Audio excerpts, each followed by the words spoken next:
bespoke radio for the masses. Headline edition, July 8, 1947. The Army Air Forces has announced that a flying disc has been found and is now in the possession of the Army. If the game is rigged, change the game. Game changer. I occasionally think how quickly our differences worldwide would vanish if we were facing an alien threat from outside this world. This is Fade to Black with your host, Jimmy Church, on the Game Changer Radio Network and KGRA, the Global Radio Alliance. I need your help to get to the year 1985. You're listening to Fade to Black with Jimmy Church on the Game Changer Network.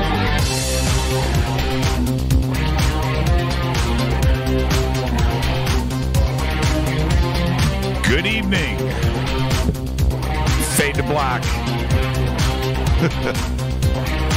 Bespoke radio for the masses. Yeah. How you doing? How you doing? Today is Thursday. That's right. Thursday, December 20th, 2018. 354 days into the new year, just 11 days left. 5 days to Christmas. 4 days to Christmas Eve. 6 days to the Fade to Black holiday party. Christmas jamboree at the Rainbow Bar and Grill. Can't wait for that. Seeing all of you there, it's going to be great. We are live from a bunker somewhere in the middle of beautiful downtown Burbank, California. And I would like to welcome everybody listening all around the world, all across the United States. Hither and thither, to and fro, back and forth, up and down, east and west, north and south, far and near. That's right. This is Fade to Black for KJCR, the Game Changer Network, and KGRA, the Planet. I am your host, Jimmy Church. What is cracking, everybody? How you doing? Merry Christmas. This is our last show before Christmas, and it's Thursday night. It is Fadernight. Open lines all night long. We have Teresa Yanaros here. Divine Frequency on the airwaves at the bottom of the hour, followed by open lines all night long. It's going to be another fantastic night. 'Tis the season. You know what to do. OnStellar.com. Head over there. That's right. The great social media network built just for you. OnStellar.com. Twitter is at JChurchRadio. Raisin Mage just posted one of the coolest pictures from the movie Friday with Smokey on the front porch. That's pretty cool. D-Bo pulls the chain off. Oh, man, that's a great shot right there. You can follow us on Twitter at JChurchRadio. Hashtag F2B is where all of these pictures are being posted right now, so you want to get over there and check it out. Follow me on Twitter at JChurchRadio. Hashtag F2B is the sandbox. Man, we've got Charlie Brown in here. That is Charlie Brown, right? No, that is Frosty the Snowman, right? That's what that, right? Am I right about that? Look at these. This is good stuff tonight. That's right. It's the holidays. I guess you guys are hitting the eggnog a little early. That's right. It's Thursday night, Fader night, open lines all night long. Teresa Yanaros is here, and she will be joining the show at the bottom of the hour. All right. Now, any questions or comments for the show tonight? There will be many. Just post it. Hashtag F2BQ. Mark Tarana over in Australia just posted my Christmas gift that he is getting me. And, you know, Mark, you are so cool because that's the car right there. That's the color. That's the car. That's the year. That is it right there. Man. Oh, GT350. Oh, man. 1966 Mustang. In what they called, I think they called that Laguna Blue, Le Mans Blue, Laguna Blue with the white stripes. Man. Those Shelby rims. That is truly the best looking car like ever. I don't know. The 58 Ferrari 250 TR Testarossa, right?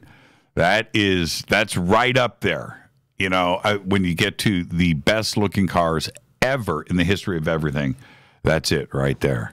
66 Blue Mustang GT Fastback. All right, where am I at? See how distracted I get? No eggnog here, JC, but I am smoking some mistletoe. Is that the night we're about to have here?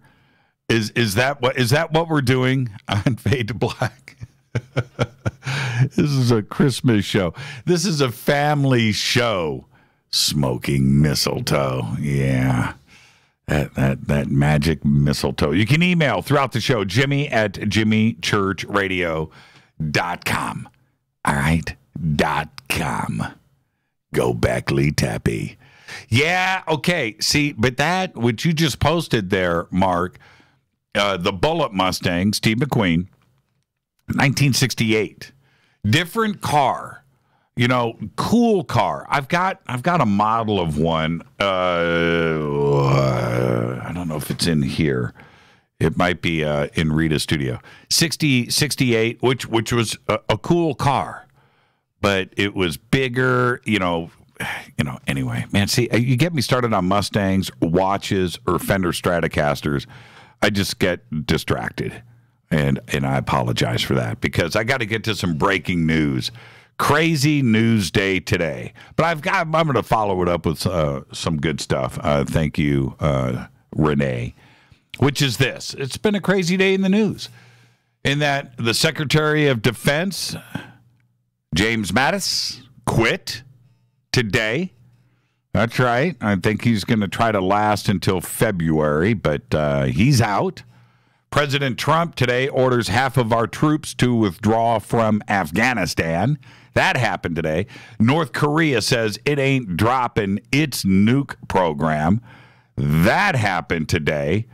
And tomorrow, our government may shut down. So we're dealing with all of that. But the good news. Oh, and Wall Street, right, crashed again today. The jury is still out on my shirt. What are you talking about? This shirt is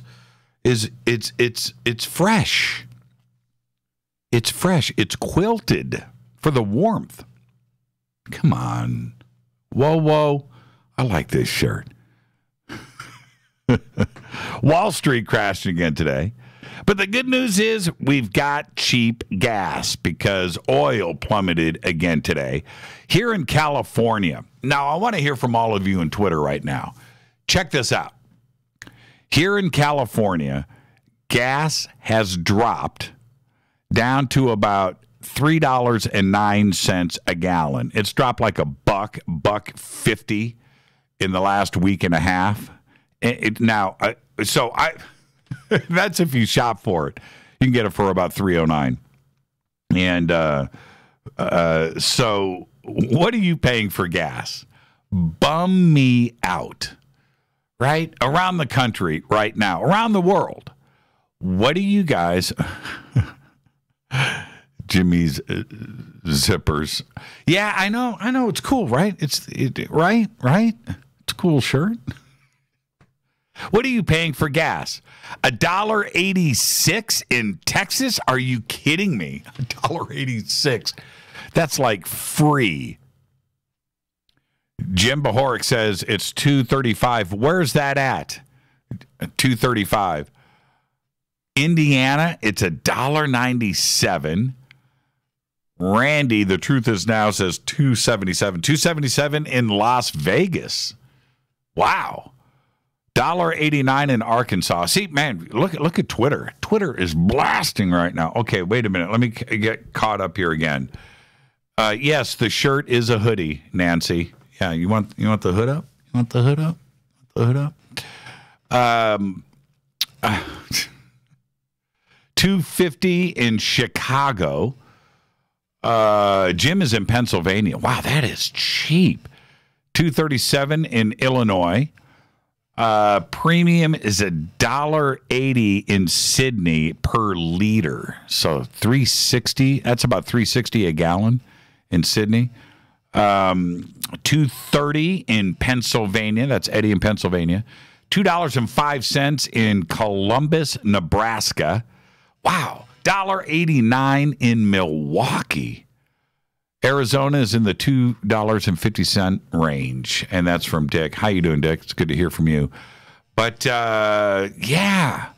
So think about it. For us here, if, $3.09, and it's a bargain. $1.99 outside of D.C. There you go. And that's from Nedhead. Wow. I knew Rita had said to me, 333 in Atascadero, and that's from Eric. You're up in Atascadero? Oh, that's right, the Funny Farm. Ah, makes sense. Reverend Moonchild says $1.92 in South Carolina. Well, $1.05 a liter in Saskatchewan. Wow, really? That's pretty cheap. $1.20. That's pounds. 125 pounds per liter. So that's about $2.50, right? I don't know that pound conversion. $2.29 in West Virginia. Man, you guys okay? Okay. $1.95. See, now that's that. I guess $1.87 in St. Louis. You guys understand where I'm coming from now? Okay, $3.09 a gallon here, and we are happy. Happy. It's dropped $1.50. And pretty quickly. So maybe it'll get down below $3 a gallon here in Southern California. So Merry Christmas to all of you with these cheap gas prices. Absolutely incredible. Other news today that broke. The European Space Agency released an image today taken by the Mars Express mission. The photograph, the image was taken today and released today, showing the Korolev crater that is filled with water ice.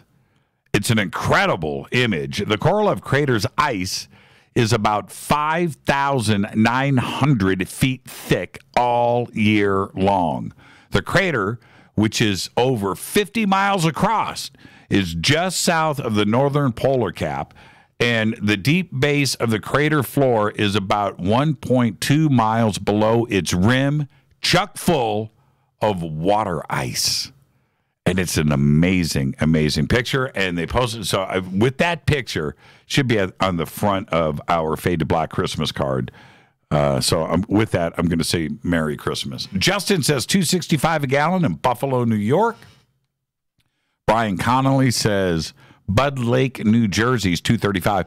Isn't New Jersey typically some of the cheapest gas in the country, right? Yeah.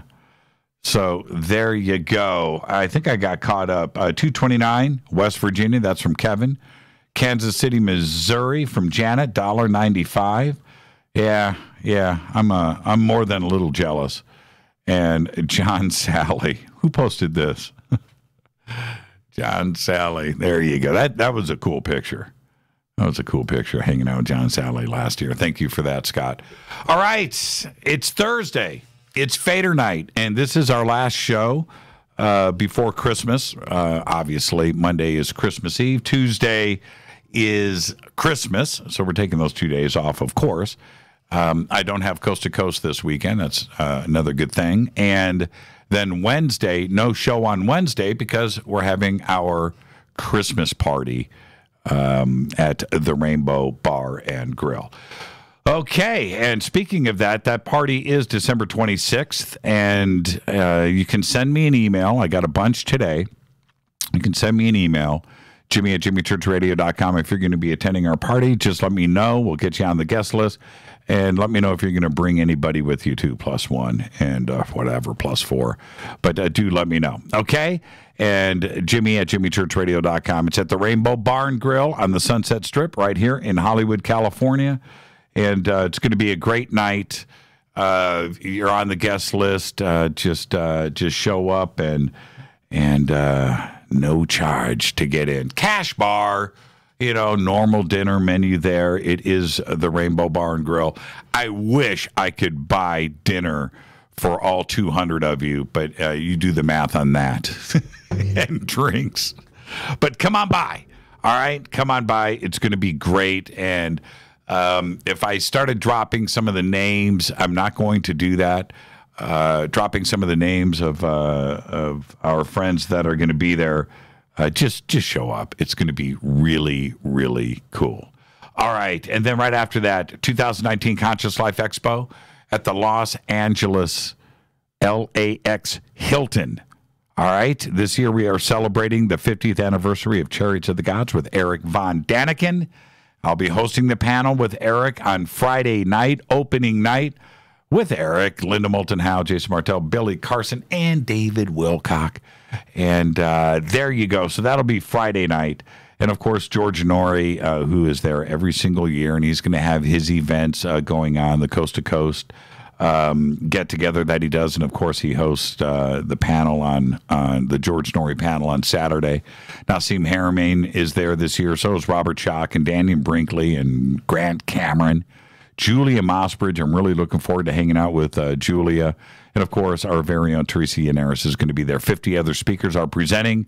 Just head over to the ConsciousLifeExpo.com website for tickets, and you can also grab a full conference schedule. And their new website, by the way, just launched. So there you go. Jingle bells from, is that a jib jab?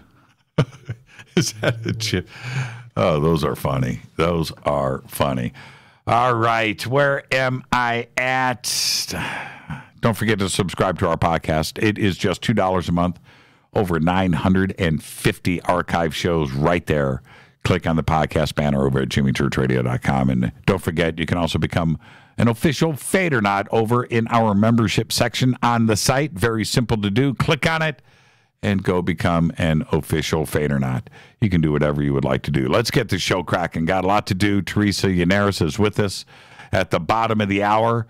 Today, happy birthday to Kiss Original Gangsta Peter Criss. Today is 72 years old.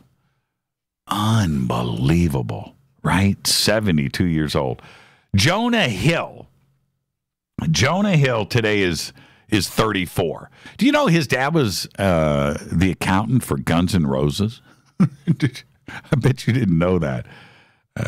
There you go. So anyway, Jonah Hill today is 34. And he's done some funny stuff, and I get that. But he made the list. I don't know if he made it in years past, but he made it this year because of the miniseries that he did called Maniac. And if you haven't seen it, you've got to check it out. It's called Maniac. It's really cool. And last night we started binging, and this happened after the show. It's called, I think it's called it's the new Michael Douglas, Alan Arkin TV series. I think it's called the Kapinski Method. Kapinski Method. And we ended up watching like 6 or 8 episodes last night. Couldn't stop watching. Rita turned to me. She goes, "It's 4 o'clock in the morning." And she didn't want to stop either, but we had to eventually make it to bed and get some sleep. But that is really good. It's whatever it's called. It's and I don't know how Netflix is doing it. I read I can't believe I'm rambling about this. But I saw something this week that Netflix has got 600 TV series and movies in production. 600. That's 600. Absolutely insane. They are snagging up everybody. And so we're watching this TV series last night. Everybody, I'm talking about guest stars like Jay Leno and Danny DeVito, and, of course, Alan Arkin. It's just like one after another walking on the set. It's an amazing thing what Netflix is doing. They've got the money. They've got the ambition. They want to go and do this, and they are. And this series is really, really good. You should go check it out. Okay, on this day in history, OTD, 1957, while spending the Christmas holidays at Graceland, his newly purchased home, by the way, at that time, rock and roll star Elvis Presley received his draft notice in the mail from the United States Army. Yeah, Fader fact. Okay, now I talk about this all the time, and now I've got a Fader fact for you. In 1995, NASA astronomer Bob Williams wanted to point the Hubble telescope at the darkest part of the sky for 100 hours. Everyone said it was a waste of valuable time and resources, and he'd have to resign if it came up blank. Instead, it revealed over 3,000 galaxies in an area, totally dark part of the sky, in an area 1/30th the width of a full moon. That big. That's right. And that is your Fader fact. Tonight's Thursday night's Fader night. Teresa Yanaros is going to be here in a few minutes, followed by open lines all night long. Now, last week on Coast to Coast, December 9th, actually. Well, I guess it was, 11 days ago. Last week on Coast to Coast, I talked about this, and here it is. It's our last show before Christmas, so if you missed it, then I'm going to review it again right now, because when we get to this time of year, we all have thoughts and memories that come flooding back. It's Christmas, whether it's Charlie Brown Christmas, the bike you didn't get, the bike you did get, whatever your warm and fuzzy memories of Christmas are, right? We all have them. And for some strange reason, because I've got the bike story, we've all got the bike story and things when we were really young. But for me, I go back to the year 1980. And 1980 was a great year with my family in Indianapolis, and it was a great Christmas. But that winter was just an amazingly great winter with some hiccups in it, like John Lennon dying, right? Okay, well, anyway, it involves my senior year in high school back in Indianapolis. And I had a drafting teacher, and his name was Diamond Hayes.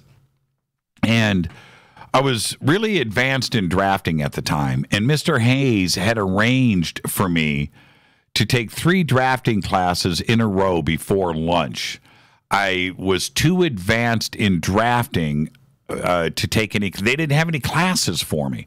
So he looked at all of my drawings and artwork and said, look, okay, let's get this arranged. So they arranged it with a counselor, and and he said, I'll teach you one-on-one, right? He was one of the coolest guys I had ever met in my life, Diamond Hayes. And I was able to sit in 3 drafting classes in a row, back to back. And what he would do in each one of these drafting classes, because think about that, 3 in a row. I did it for 2 semesters.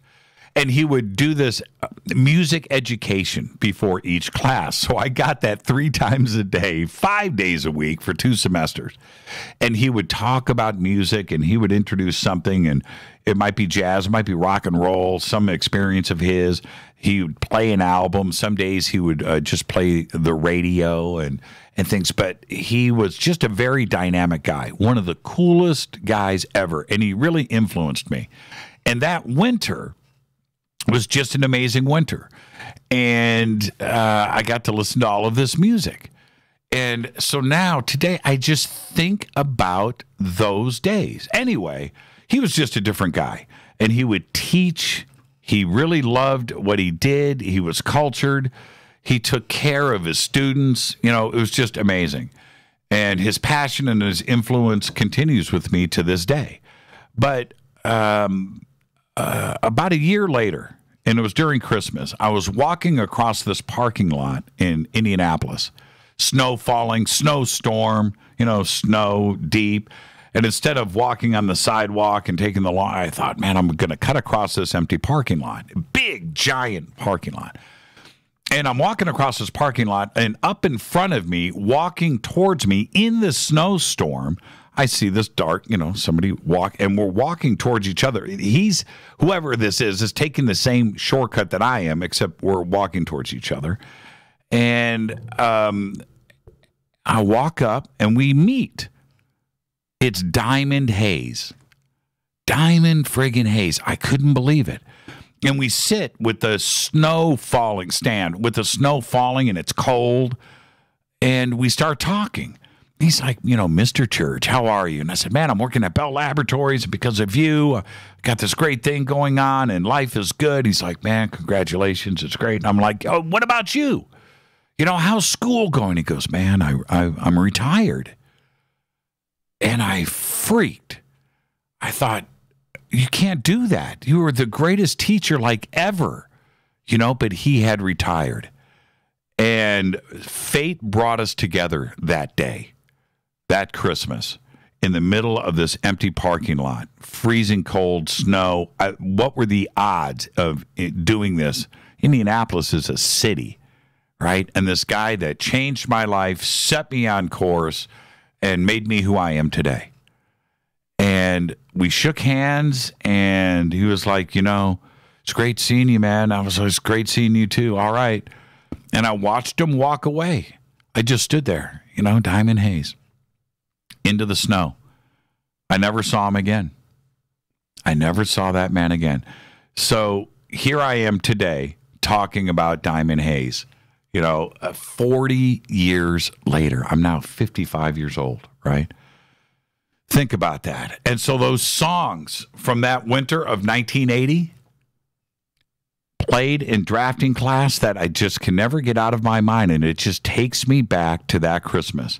Let My Love Open the Door, Pete Townsend. Hungry Heart by Bruce Springsteen. The Logical Song by Supertramp. Walking on the Moon, The Police. Winning by Santana. Dragon Attack by Queen. Just Like Starting Over, John Lennon, and he died right after that song was released. Games People Play by the Alan Parsons Project. Cars by Gary Newman. Night Moves, Bob Seger, right? Games Without Frontiers, Peter Gabriel.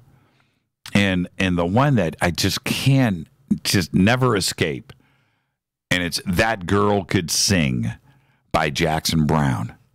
And that was the influence that Diamond Haze had over me. It's incredible that it is now December 2018, and I'm still talking about that guy. And I still think about those songs, and I still think about that drafting class. So Diamond Haze, if you're, I guess you'd be 105 years old today.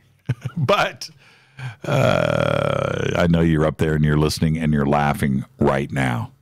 All right. So Merry Christmas to all of you. Merry Christmas, Diamond Haze. I'm going to get out of here. When I come back, it's Teresa Yanaros, Divine Frequency on the Airwaves. Then we'll open up the phone lines. It's going to be open lines all night long. This is Fade to Black on the Game Changer Network and KGRA, The Planet. I'm your host, Jimmy Church. Follow me on Twitter at JChurchRadio. That's all you got to do, at JChurchRadio. All right? I'll be right back with Teresa Yanaros. Stay with me.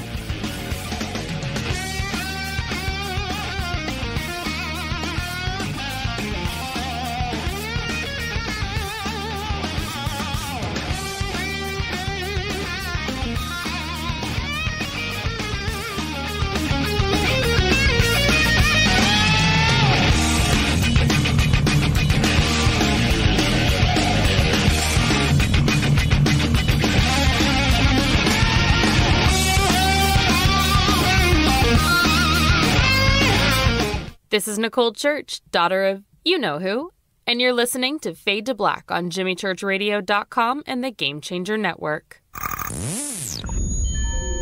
You're listening to Jimmy Church, Fade to Black. Fade to Black will now pause for alien identification.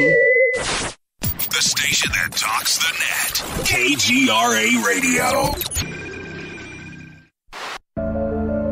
When you take the beans from Central America with dashes of Indonesian and African mixed in and then roasted to the dark side of fade to black, you create the ultimate brew of fringe.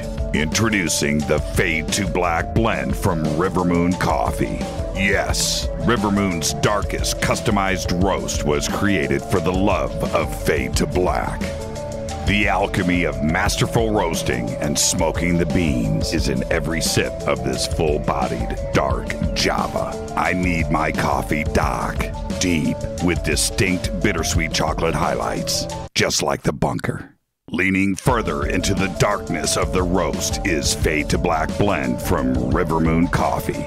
Just click on the banner at jimmychurchradio.com and use the promo code F2BBLEND for 15% off of your order today. Go Beckley Teppy. This is Jimmy Church of Fade to Black, and you can get our podcast for just $2 per month. All you have to do is click on the podcast banner over at jimmychurchradio.com.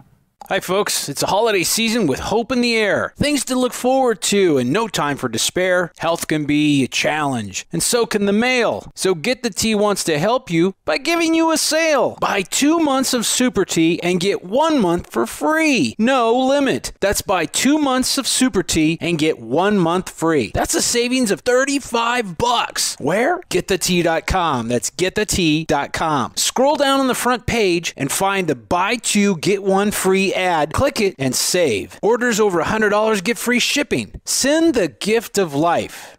Change tea at GetTheTea.com. We have many non-GMO organic supplements just waiting for you. This holiday season, enjoy health and Thanksgiving with GetTheTea.com. Want to call us? 928-308-0408. That's 928-308-0408. GetTheTea.com is a proud sponsor of Doing What's Right. That's GetTheTea.com.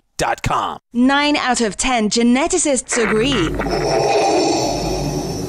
Fade to Black is not your father's radio show on the Game Changer Radio Network and KGRA, The Planet. Do you want to lose weight but have no idea where to begin? The Fast Start Diet, a 3-day weight loss plan, is the answer. 3 days of nutritionally balanced, calorie-restricted meals delivered right to your door.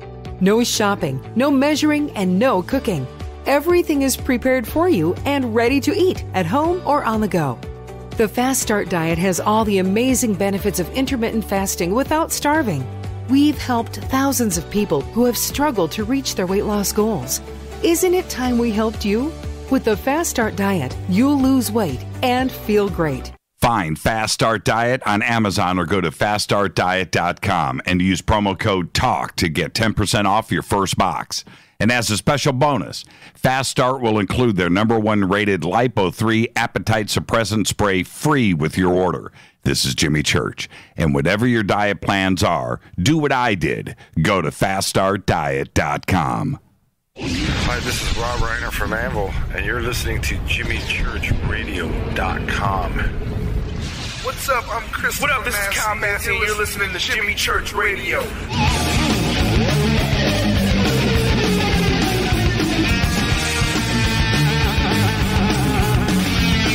All right, welcome back. Fade to Black, Thursday night, Fadernight.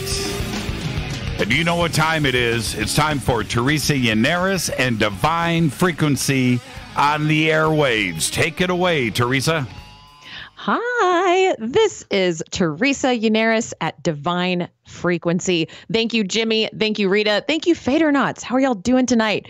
Y'all are tuning into On the Airwaves Radio. The times have changed and the tides have shifted. Let's ride the airwaves. This show is packed with high energy mediatainment live. And for those of you who know me, You know I have a lot of energy. And no, that's not the coffee, my friends. That's just me all the time. Sorry to burst anyone's bubble there, but there it is. We are diving deep into the realms of the world. We're exploring the farthest reaches of the unknown. We are leaving no ocean unexplored. You can join me on Thursdays at 7:30 p.m. Pacific time for deeper perspectives on a vast array of news media topics, from current events to popular culture. If you want to join the conversation as we're flowing in the ether tonight, go to Twitter and you can live tweet with Divine Frequency using the hashtag DF Airwaves. My superstar associate Sterling Nicole Bennett will be the ringleader of our live tweeting experience this evening. You can follow her on Twitter at Stario Crossing and me at Divine Frequency. Please go on over and hang out, and feel free to tweet to the hashtag DF Airwaves as we go. Today is Thursday, December 20th, 2018. Happy December, y'all. All right, let's dive right in. Hashtag Mermaid Life. We're going to start off with some news this evening. Just yesterday, December 19th, 2018, the FBI charged an Alaskan gamer in connection to online threats made on Twitter against a college campus. So here's the skinny. This is what went down, y'all. Two gamers exchanged heated words while playing the popular game Counter-Strike. One of the gamers was 20-year-old Gavin Kasdorf of Anchorage, Alaska, and he admitted later to have sent an anonymous bomb threat to a college campus where another gamer was rumored to attend classes. This is crazy, y'all. So what happened next? The FBI and the U.S. District Attorney's Office began to investigate what was happening here. Come to find out, Kasdorf had purchased, this is how he did it. He purchased a phone number online, and then he created a fake Twitter account, and then he sent threatening tweets from that social media account on Twitter. One quote from Twitter stated he was going to place the bombs on site in order to, quote, inflict the utmost damage possible. This is crazy. The school had to delay finals. They even had to move the location of the graduation ceremony. What a mess. Kasdorf was arrested on December 12th. He faces a maximum sentence of 10 years in prison plus 3 years of supervised release and a $250,000 fine. That's a lot of money. What a mess. So people were really upset over this. The police took this very seriously.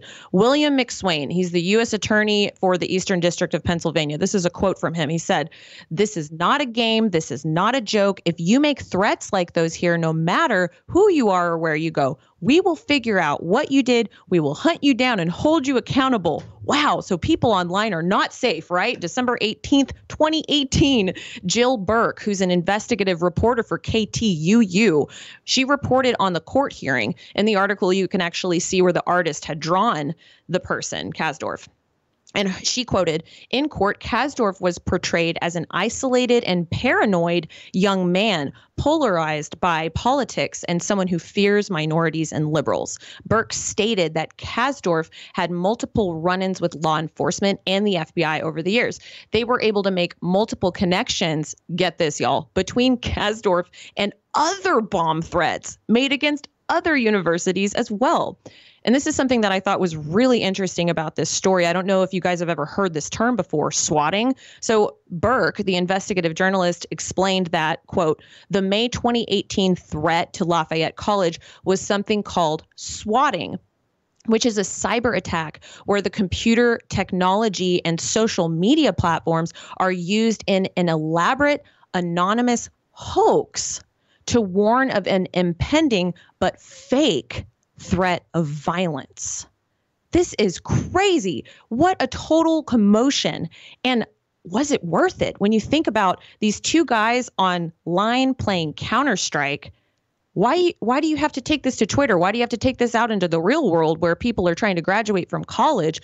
I mean, this guy sounds pretty unstable all the way around, but this caused such a huge disruption. This wasn't just a game on Counter-Strike anymore. I don't know what they were arguing about, but for that to trickle out into now the community where it's affecting hundreds, if not thousands of people, this is just It's just crazy to me. Kasdorf might not have thought about the implications of his actions. Maybe he thought it wasn't a big deal, that it was just a joke and it wasn't going to go so far. But now he's incarcerated. It's just such a really interesting concept here that we're dealing with online, people being able to make threats and then those go viral. The information moves so fast, and now you're being affected in your real life. Now you could go to jail for it. It's just really crazy to me. You have to be very careful what you say and think about the implications of your thoughts and actions. So that's what I would say to that. So we're going to shift now. We're going to talk about some entertainment news. I don't know if you guys have heard,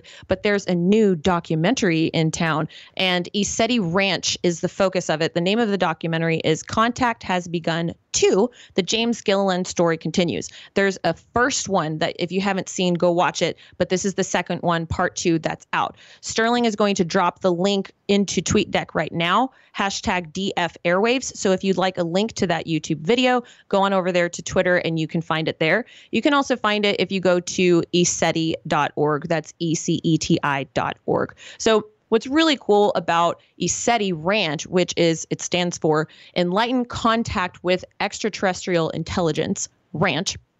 James Gilliland is the person who owns the ranch, and he's been there for over 30 years, and they let people come in and hang out with them. You see so many lights in the sky. I know for a fact you guys have heard Jimmy Church talk about this. I've talked about it. We've gone there together. We've hung out. There have been a lot of people that have gone out there at this point and that are talking about the lights that they're seeing in the sky and the UFO activity that's going on out there. What's really cool about these documentaries that are put together by Peter Maxwell Slattery, he was the one that produced and filmed and edited the documentaries. He was actually on my YouTube channel. You can go watch our interview there on Divine Frequency. But he has taken all of this footage, him and James Gilliland and others, and he's compiled it together so that you can actually see video of these lights in the sky.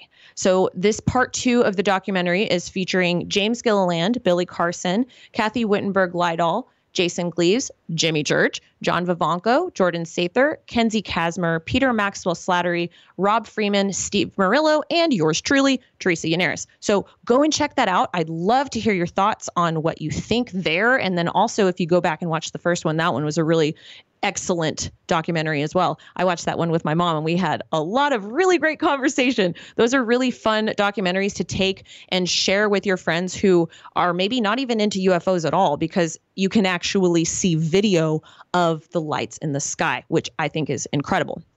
One thing that I wanted to bring up about Isetti Ranch is Bigfoot. They have Bigfoot sightings out there, which to me, at first, I'm going out there, I see these Bigfoot signs. I'm like, this is crazy. You know, I think of Bigfoot online and on TV shows, and I didn't really have any kind of connection to the story. I thought that it was something crazy, right? But you have all these people out there seeing Bigfoot. I didn't actually see Bigfoot, but people were saying that they would see this tall figure running across the field. It would wink in, basically like phase in, just appear, run really, really fast, and then disappear. Multiple people said that they saw this, and they've also heard it. They've seen big tracks. I've actually seen pictures of tracks. I think Jason Quidd actually had a picture that he posted online of some Bigfoot, allegedly Bigfoot tracks. Well, this was my thing. At Isetti, people would say, oh, yeah, you can just, you know, walk outside at night and kind of call out. And if you're really calm, maybe you'll see a Bigfoot. And I'm like, I don't want to see a Bigfoot. That sounds terrifying. I don't care. I don't want to see it. Maybe it's really nice. Maybe they're nice. That's great, but not me. Nuh-uh. That's not something I want to do. But that's just me. What do y'all think? Would y'all want to see a Bigfoot? Let us know. #DF Airwaves. So I thought it would be cool to mention the lights in the sky at Isetti. Something that I saw at night with a group of people. You can see these ships or whatever they are, lights in the sky. They change direction, they power up, they change colors, they snake across each other, they move really fast. You can tell what a satellite looks like and how fast they move. But with these, it's just anomalous. It's really, really fascinating. So I encourage you to go check out the documentary. It was really excellent. So I'm going to shift again. We're going to do a quick feature piece on the last episode, yesterday's episode of Fade to Black with Jimmy Church and Richard Dolan, the 5th anniversary special. What a big momentous occasion. 5th anniversary of Fade to Black. So exciting. Richard Dolan is a world-renowned author and a UFO researcher. His website is richarddolanpress.com. I super enjoyed this episode. What did y'all think of this episode? I really enjoyed it. So first things first, I just have to say, I know that Jimmy was joking with Dolan about Dolan snorting, and Dolan said it was embarrassing when he snorts. And I have to say, I snort when I laugh. I always have. Me and my sister, we do. And I always say that, you know, that everyone in the room's having fun when someone is snorting. That's when you know you're having fun. So that's what I always say. So there were a couple of topics of interest here that I wanted to cover. I thought it was really interesting listening to Dolan talking about with his daughter. They were outside and he made a joke about looking up into the sky to see a UFO, and then they immediately saw something. And he started philosophizing about incidents that potentially have a mental connection. Can we go outside and call them in? Is there a mental connection there? Are you interfacing with a being? Has this ever happened to you where you felt like strangely there was a mental connection between you and a UFO in the sky? It's a very cool question. I thought it was interesting, too, that Dolan mentioned how it's obvious, like I was saying earlier, how fast satellites go, right? But what he was witnessing in the sky was ultra high, very fast pulsating. And him and Jimmy were going back and forth in this. I thought it was really cool. So going back to ECETI, at the night watch at ECETI, it was so incredible to share this experience with 100 other people, 50 to 100 people on occasion, where it's not just you seeing this, it's a whole group of people that's seeing a light in the sky. And it's amazing to watch the different colors. I remember there was a purple one that powers up. They call them power ups. They have names for them. And then it blinks out and then it'll come back. One that was really fascinating was one that blinked and then went out, moved, blinked, went out, and then moved. And it did this over 50 times, over and over and over. It was so cool. And then they switched directions. So at Soltech last year, my sister came out and she saw the ships for her first time. And it was hilarious. She's laying there on the blanket with me. We're looking up at the sky and she sees one and she says, "What's that?" And I said, I catch where she's looking in the sky. I said, "Oh yeah, it looks like you found a ship." And she just goes, "What's that?" The only thing she could say was, "What's that?" Because she was so in shock that she was seeing something so anomalous to her. And then everybody else saw it. And then you see everybody's lasers go to it and they say, "Oh, there's a ship." And Valerie later told me, she said, "Wow, it's so crazy that people just seemed to, this was like a normal thing." But when you're going through seeing it for your first time, there's really something super, it's always magical, but for the first time, when you're interfacing with something that's unexplainable like that in the sky, it is just a wonderful experience. And I was actually there when Billy Carson saw his first UFO in the sky there at ECETI, and he talks about that in the documentary that I mentioned before too. So you can go learn about his experience there as well. So the last thing I wanted to mention is something Dolan said at the end of the interview. And he said that we have an abundance of minerals here on this planet. There's an abundance of life and unique forms of genetic material. And he's kind of philosophizing about how there are so many reasons why other beings would be interested in us. And he was saying, I think we're a fascinating species. We have a definite high order of intelligence, is what he said. And then he said, we're not omnipotent, we're not omniscient, but we're able to figure things out and we're interesting. And I just loved that perspective, because I feel like as a human race, we need to take care of each other and get excited about this experience that we're having here together and really plant our feet into the ground, get grounded, and figure out how we want to affect humanity in a positive way.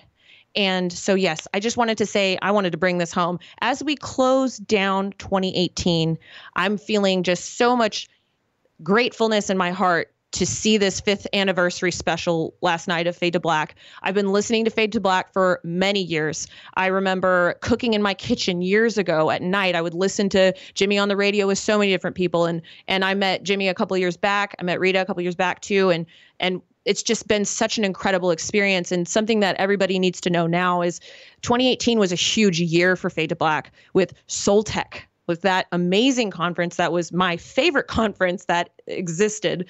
And I can't wait for the next year and what's going to happen next. So Jimmy, I'd love to bring you on and thank you for everything and say thank you for Fade to Black for the last 5 years. How does it feel? Yeah, well, yeah, it goes by really, really, really, really fast.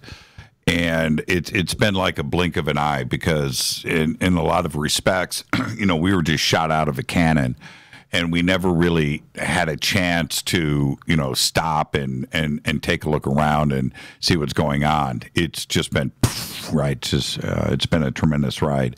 But thank you for everything as well, and looking back and what you did at Soul Tech, and the first time that I saw you do a presentation, your first presentation up at Shasta, I was like, you know what?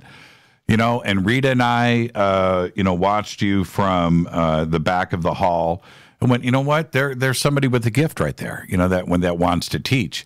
And then, and not to sit here and reminisce, but it's the holidays. And then I watched you. I hid back in a crowd and I watched you do a reading with somebody, but it was how you did the reading and how you were explaining what you were doing. And you didn't know it, but, and I'm just back and I was just watching what you were doing. I thought, she wants to teach. She wants to talk. She wants to get this out. And I knew that you had something special. So, just thank you for, joining the team here and pursuing all of this. But you said something that I want to get back to. The first time when you see something in the sky, right? You're absolutely right about that. It is, and I go back and I think about the first time that my first night watch, when I looked up and I saw this, what I thought was a star or a planet move and then disappear. And was it at ECETI that it was your first time seeing lights in the sky? No. That was 4 or 5 years ago at Contact in the Desert. But that was my first time. Now, and I know what I went through. What I enjoy is getting somebody else out there for the first time, and just watching their reaction, because it's a game changer. That's for anybody that sees it. Because look, this is what is so amazing about it. Our entire lives, everybody on this planet, boy, girl, from when you are as young as you look up at the stars. That's what we do. And what you see up there. You'll see a plane, you'll see the moon, you see some stars. But what you don't see is stuff flying around and doing crazy things. You don't see that, but you are used to looking up at the stars. Absolutely. And I think that's one of the cool things about Soul Tech, because we had already gone out there so many times that getting to take a whole big crew out there ourselves and just watch and see it happen was really incredible, because so many people had experienced their very first time seeing lights in the sky at that event. Yeah, Billy Carson. So he steps up, right? I pull him out and we're out there. And the video of this is hilarious, right? And it's out there. I don't know if it's in this documentary, but the video is out there. And Billy goes, so Jimmy, am I going to see a UFO? I said, you want to see one now? Yeah. I said, okay. Literally 2 seconds. I took the night vision. I looked up and I go, right there. What? And I handed it to him, and his reaction, was priceless. And he stood there and saw, I don't know how many, 10, 15, in a matter of, 15 minutes. We're just sitting, and one of them did this really dramatic kind of curve in the sky, but it was zigzagging, not zigzagging, but changing course.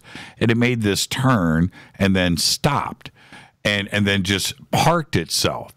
And for him to see that, it's just a validation of all of his research, where he's able to go out there. But he was changed. And it's amazing to watch. It is a fantastic. Now, I'm going to say this to everybody else. Now, there is one thing that Teresa's leaving out, and it's the holidays. So I'm going to throw Teresa under the bus. This is what Teresa did 2 nights in a row at at Soul Tech. Her and her sister, I think Sterling, was it Sterling? Yes, Kelly? me and sat and sang rock and roll songs while laying on a blanket in the dark, staring up at the stars. One hit after another. We did. That was us. It was awesome. It was in the dark, too. No, we couldn't see you. We couldn't see you guys, but you guys can harmonize. You guys are really, really good. So anyway. We laid a blanket out. We were having a blast. We didn't have music, so we just made the music ourselves. I don't think you saw anything in the sky. You guys are too busy singing. But yeah, that was an incredible night. And you're right. When you have, 100 people around you like that, it was like a rock concert. Totally. It was like a rock concert in the dark. Soul Tech Rock Concert 2019. It was so much fun. And every night that week, it was pretty incredible. And I still, talking about this last night with Richard, I've only got about a minute left with you before we got to get out of here. But that's one of the points that I was trying to make with Richard last night, is that everybody there is looking up. Well, let's look at it from the opposite direction. If you're looking back down on a map of the United States, what is going on over Washington where this stuff is just, or is it like that everywhere, and you just have to just take the opportunity to look up? I wonder the same thing myself, because when I left ECETI the first time, I went back to Texas and I was able to see lights in the sky with my friends. So I don't know if it's like a certain location or if you can just go out wherever you want and see them. Right.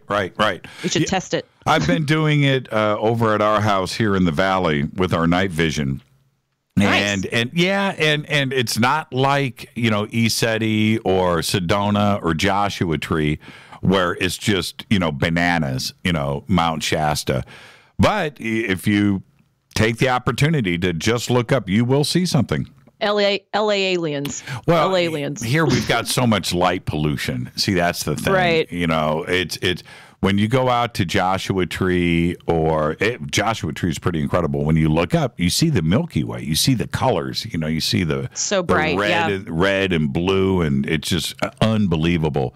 And it's only 60 miles away from LA. It's the same sky. But we don't have it here. It's just way too much light pollution. Well, thank you so much. And are you spending the holidays with the family? Family in Texas. Anything special going on? Oh, it's all special, right? Happy holidays are always special. Well, yeah, I think Thanksgiving's our big holiday, but Christmas will be good too. Right. But do you guys do anything in particular? Lots of cooking. We cook a lot of food. Yeah, I bet you do. Texas style too as well. That's right. All right. Well, listen, my best to you. Say happy holidays to Sterling for me and your mom and your sister and everybody else. Thank you so much, Teresa. Be safe out there and have a great one. Happy holidays. You got it. Teresa Yanaros, Divine Frequency on the airwaves. And the links for Teresa are over at jimmychurchradio.com. All right. Phone calls are already coming in. It's open lines from here on out. 323-825-5045 or 323-275-9695 or 818-921-6929. It's Thursday night. It's Fadernight. I'm your host, Jimmy Church, on the Game Changer Network and KGRA, The Planet. I'll be right back. Stay with us.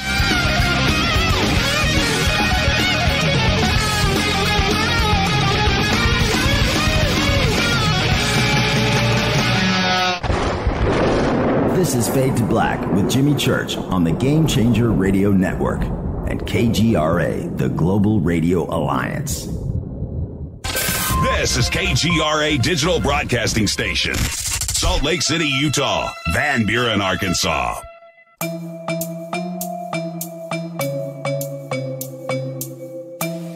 Come join us for the 2019 Conscious Life Expo in Los Angeles at the LAX Hilton.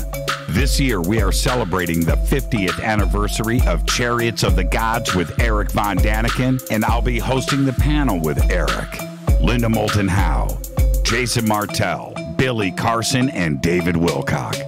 Join George Norrie, Nassim Haramein, Robert Schock, Daniel Brinkley, Grant Cameron, Julia Mossbridge, Teresa Yanaros, and another 50 speakers who will be presenting at the 2019 Conscious Life Expo.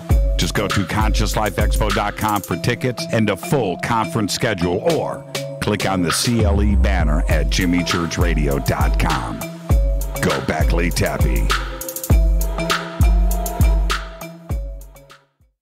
Folks, this is very important information. What's to be said about CBD?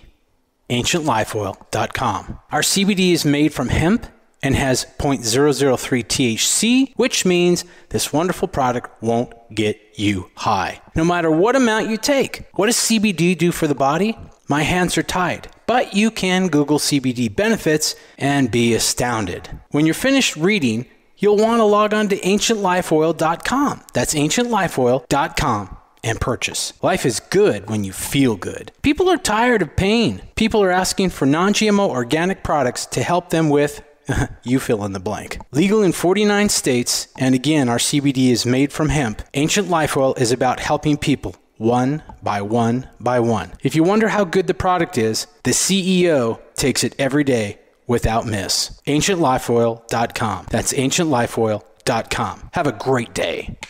Hello, I'm Katie, and you're listening to my main man, Jimmy Church, on JimmyChurchRadio.com.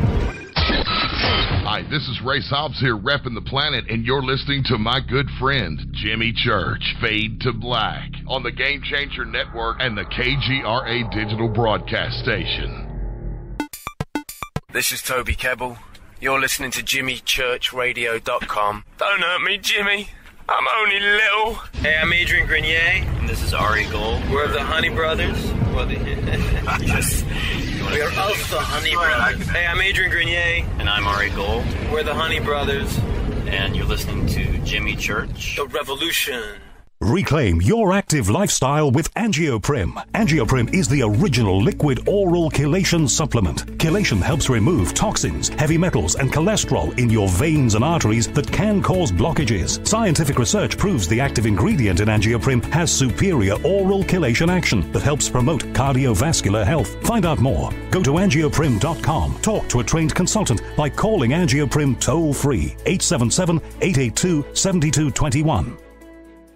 This is Jimmy Church of Fade to Black, and you can become an official Fadernaut by just going to our membership section at JimmyChurchRadio.com. Hey, it's Grace. Can we talk about something serious for a minute? Your age. Getting old has its perks. But remember, being a few years younger, you know, your hair was thicker, you didn't have so many wrinkles, that extra weight wasn't haunting you, and you just felt better. Well, we can't turn back the clocks and go back 10 or 15 years, but you can start feeling and looking 10 or 15 years younger with Nature's Youth RSF. It's a doctor-formulated daily supplement that helps your body maintain its peak performance and fight the aging process. Imagine sleeping better, looking better, and feeling better. See how Nature's Youth RSF has helped thousands of people just like you at nature'syouth.com. nature'syouth.com. Imagine how it will feel when your family and friends are asking you what you did to look so good. Your secret will be Nature's Youth RSF. It's time to start looking better and feeling better. Learn more and order your Nature's Youth RSF at nature'syouth.com. That's nature'syouth.com. That's nature'syouth.com. Hello, this is Serena Wright Taylor from Conscious Life Expo, and you're listening to Fade to Black with Jimmy Church, who holds the Lucky Pony record for the best astrological chart since 1963. True story. This is Micah Hanks of the Gralien Report, and you're listening to Jimmy Church on Fade to Black, across the globe on the Game Changer Radio Network and the one and only KGRA Radio, The Planet.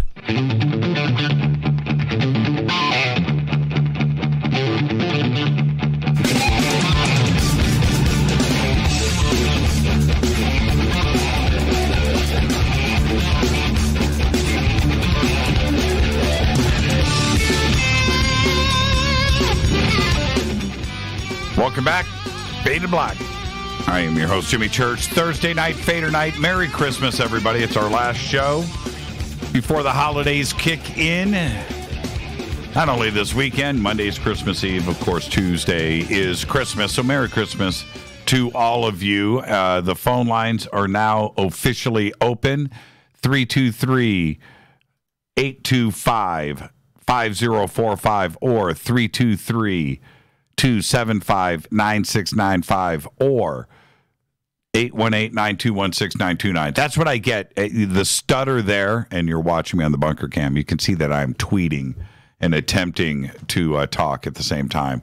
And there you go. Wow, Brad, where was? Let me see this picture. Wow, look at that crowd. Where? Oh, this was Conscious Life Expo. Yeah, last year. Wow. Yeah, there you go. I'm looking a little relaxed there. Look at that, jeans. That's Conscious Life Expo. That's a great shot right there. Thank you for that. I'm going to retweet. That's a cool pic. All right, let's get to the phones. Things are a little jammed up. Let's go to Mississippi. You're up first on Fade to Black. Who's calling? Hello, my name is Mike. Can you hear me? Mike, how are you? We got you. I'm pretty good. I'm a time traveler. I'm calling from the middle of World War II. It's kind of hairy out here right now. Okay. What was the topic for tonight? Okay. You need to get under cover. Oh, wait. Hold on. Wow, this is pretty amazing. The Germans are kind of closing in on me okay. right now. All right, Mike. I'm going to have to call you back in one. Okay, and there you go. World War II calling in. My question would be, what year in World War II? The Germans were closing in, so the Germans weren't retreating. They were there attacking. Wow. Okay, so now let's go to, that's great. Nothing like a good time traveler call to kick things off. Let's go to West Virginia. You're up next on Fade to Black. Who's calling? Jimmy, this is Kevin. Hey, Kevin, how are you? Oh, fine. Just wanted to call in and say happy 5th anniversary. Ready for another great year of Fade to Black. Man, listen to your pipes. You should. Pipes? Yeah, your pipes. Not the pipes in the wall, the pipes in your throat. You're laughing. And yeah, man, you got a career in front of you. Here, I got one for you. Sure. I got one for you. Okay. Excuse me. Bespoke radio for the masses. Yeah, man.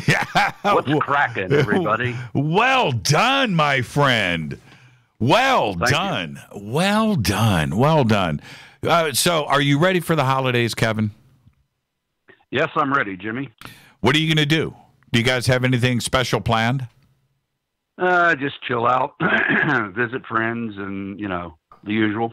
Yeah, for us here, and very typical in that, we hang out with family, right? That's what we do. But the thing is with us, because, wherever you live, more than likely you've got family that's around you. You're going to go visit family, or they're going to come see you, or you're going to drive out of state and go see family, right? I get all of that. And so for us, it's similar, but our immediate family, all of us live within a couple of miles of each other. So that's what you said one night. Yeah. And the number is 20 immediate family. I'm talking about brothers, sisters-in-law, brothers-in-law, right? Nieces, nephews, the grandkids, the grandparents, all of us live within a couple of miles of each other, and there's 20 of us. So there are no excuses for not having the family together. And we do it, once a month. We figure out some excuse to get together and cook and drink and do all of those things. But certainly with the holidays, we're set. So we that's what we do, and we'll do it again this year. Yeah, you said I think from Christmas to Thanksgiving to New Year's, one big party. Well, it doesn't stop. It doesn't stop. I thought this goes back now a number of years, but I thought the first year that this happened with Rita and I and Rita's family, I thought she was messing with me because it was like every weekend from December to like the second week of January, it's some New Year, right? Oh, well, this is the Armenian second New Year. The first New Year was last week, but this is the New Year. Like, man, really? Go and eat and drink and do all of that, and then the next Saturday rolls around. Now this is the Russian New Year. What? And then another weekend. This is Kamchatka. What? What? New Year where? Saskatchewan, some crazy thing, right? And so essentially you were a time traveler. Yeah, it was something that I thought she was messing with me. And then, of course, the next year and the next year and the next year. And it is a wonderful time of the year. And that's what you have when you have our family is Russian, Greek, Armenian. Right? Well, there you go. Right? There is a New Year's celebration for each one of those countries and cultures going all the way through the middle of January. And so it is foot on the gas pedal. And it's just the most wonderful time. And it starts with, like you just said, Thanksgiving, which is us, right? and then that's it, man. It just all the way to the second week of January. All right, Kevin. Thank you so much, my friend. Thank you so much, my friend. Give it to me. Go Beckley Tappy. Go Beckley Tappy. Here you go, Kevin. Happy holidays, my friend. Well, let me say the whole thing. Everybody be safe. Go Beckley Tappy. Kevin, you're too much, man. Thank you so much for being Thanks, Jimmy. Thank you, man. Great phone call. Thank you so much. There you go. That's everybody be safe. Go Beckley Tappy. That's what I'm talking about right there. Okay, let's go to area code. We're going to go to Tennessee. Tennessee, you're up next. Tennessee. I might be. I'm actually in Ohio, but I have a Tennessee number. Well, see, I don't know that. It just pops up as Tennessee. That's what I see here. Who's calling? This is Nathan, Ohio. Hey, Nathan. How are you, man? I'm doing pretty good. I actually wanted to call and talk about Oumuamua. Okay. I wanted to get your thoughts on what you think that might have been. Have you ever read the book Rendezvous with Rama? I have not read it, but I know the general gist of the story. Right. That's what I feel. Because when you read Arthur C. Clarke's Rendezvous with Rama, which I have the entire set of books, and I have read them many, many, many times. I would just finish the book and start it over kind of thing. I couldn't get, I wish it would get made into a movie. Very difficult to do, though. But anyway, what Rendezvous with Rama is that an interstellar spacecraft like Oumuamua enters our solar system for the first time. We're tracking it, and we don't know what it is. And then it slows down. And it's like, what? Yes, it's slowing down. And it eventually swings around Earth. And so, which turns out to be a giant spacecraft, I don't know, 50 kilometers long, and it's like a kilometer wide, and it's a long tube shape craft like Oumuamua, right? Same shape. Yeah. And we send out, well, anyway, I don't want to get into the whole story, but that's what Oumuamua reminded me of. And the reports about it arriving here, it changing speed, and all of that, it was like lifted from the pages of Rendezvous with Rama. And now, that's now, I don't know. I don't know. None of us know the official story or what it is. What NASA and astronomers tried to say that it is or what it was. I don't buy into any of that. Could be, right? Could be just a naturally shaped. No. Right. Yeah. But I mean, it's pretty unlikely. But when you read Rendezvous with Rama and you think about Oumuamua, that's, if you ask me what I think it was, I think it was Rama. I think Rama was here. Yeah. Nathan, you need to check it out. You need to read the book. Books. I think there's at least 3. There might be a 4th one. It's Rendezvous with Rama, Gardens of Rama, Rama Revisited.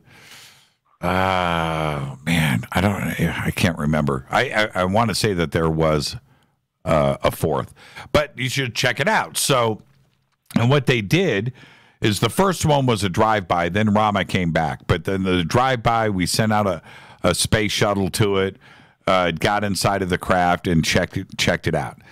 And it turns out that Rama was flying around the Milky Way to different civilizations at different planets and collecting, right?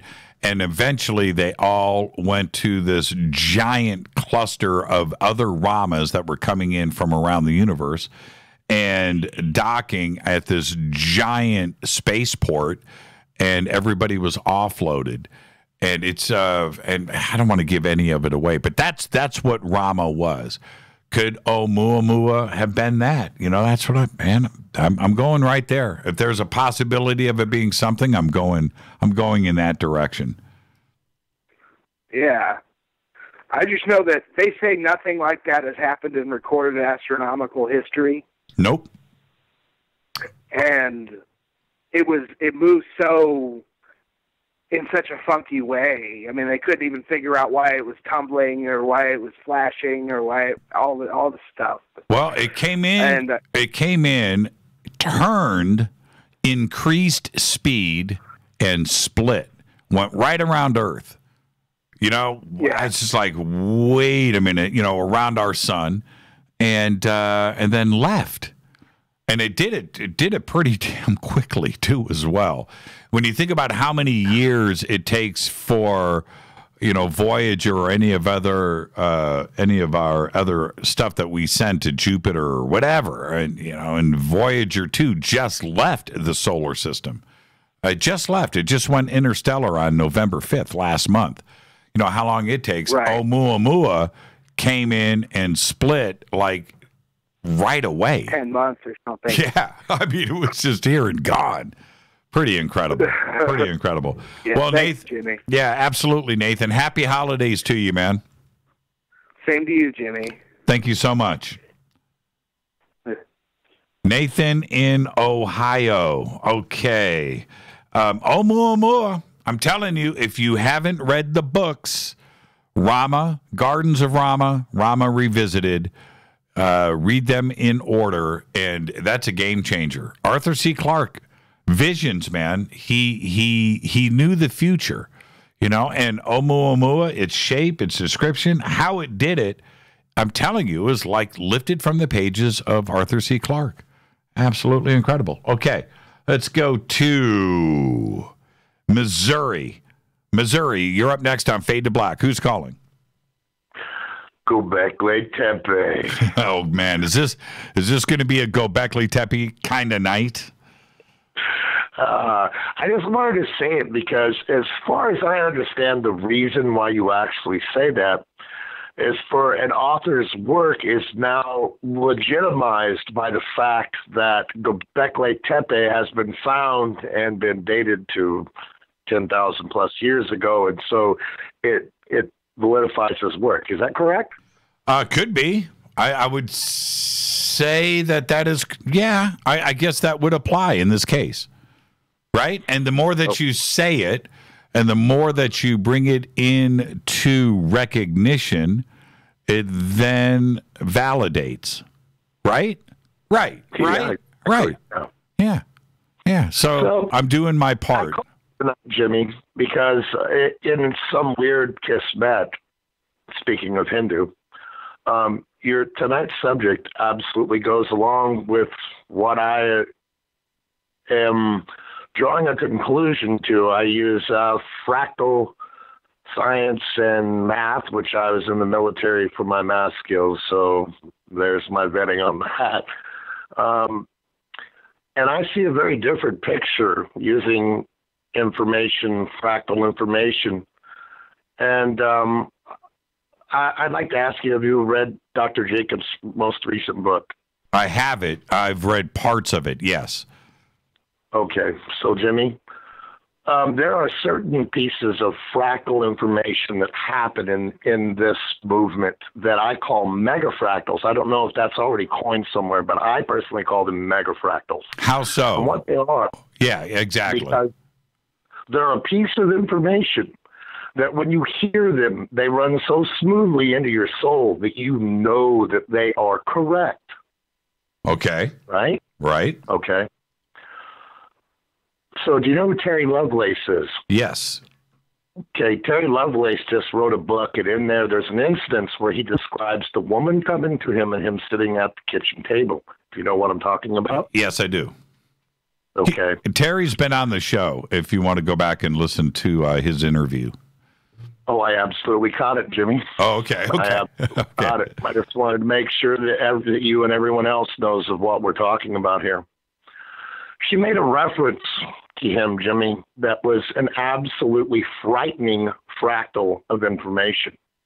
And I'm not trying to bring everybody down this Christmas, but these are just the fractal truth. And if I really want to look at this subject, I want the cold, dead hand of logic to do it for me. Right. Because it's never going to lie. It's always going to give you exactly what it sees and nothing but what it sees, as long as we don't use human conjecture. We only take the fractal information and put it into its proper places. Okay. Okay. So this woman said to him that she didn't want him to write this book because it would endanger him and that his government would kill him. And she went on to say that her hosts would not allow this to happen. I challenge everyone to go and look at what the word hosts means. When I invite you to my house, Jimmy, I'm having a housewarming. You and 2 or 3 other friends, you're coming to live at my house. I'm hosting you to live at my house. And if these beings understand, and this woman was much closer to who we are than what they are. And she understands immediately where her position is in this society that they have. Okay? She is being hosted. Many people say that there's all these different types of beings, and there's lots of people who have this real affliction to follow some of the people that are sprouting just incredible trash that cannot be backed up.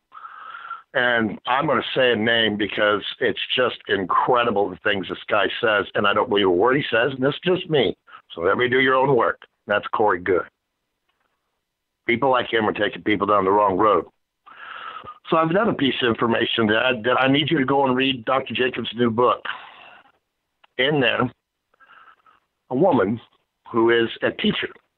Now, she's a professor. She's during the abduction process, and she's describing what she's doing. And what she's doing is she's standing on a street corner with a couple of other people, and she's ushering people down the road that are in a somewhat of a panic because her job, along with these two people who are standing with her, is to calm people. She's literally saying, everyone be calm, everyone, don't, just keep moving. Okay. At the end of the session, she draws a picture. And at the end, have you seen the picture? Well, describe it. And I've got to take a break in like 4 minutes. So I just want to give you the heads up. Go ahead. She draws a picture of basically 2 city blocks, and you can see them, the houses written and everything. And at the end of these blocks is a UFO. Okay, I'm not gonna beat around. I have no reputation to lose. I've done this work since I was 15 years old, and had a friend of mine leave a book called Whitley Strieber's Communion in my house. Changed my life. I have consumed so many pieces of literature on this, I can't even tell you. I saw David Wilcock say one time he read 1,400 books. My God, I don't know when he did it, because I read over 150, and let me tell you, it takes a while. I believe there's different. Well, let me jump in. I'm going to say this. Rita reads like a book every 2 days. And she can do that. I can't. I don't read that way, but she's able to do that and retain it. So, yeah, when somebody says they've read 1,400 books, I totally get that. There's 365 days in the year, and if you can read 100 books a year, which is totally easy to do for some people, then, yeah, you're looking at 10 years, you could pound out 1,400 books. Sure, I believe it.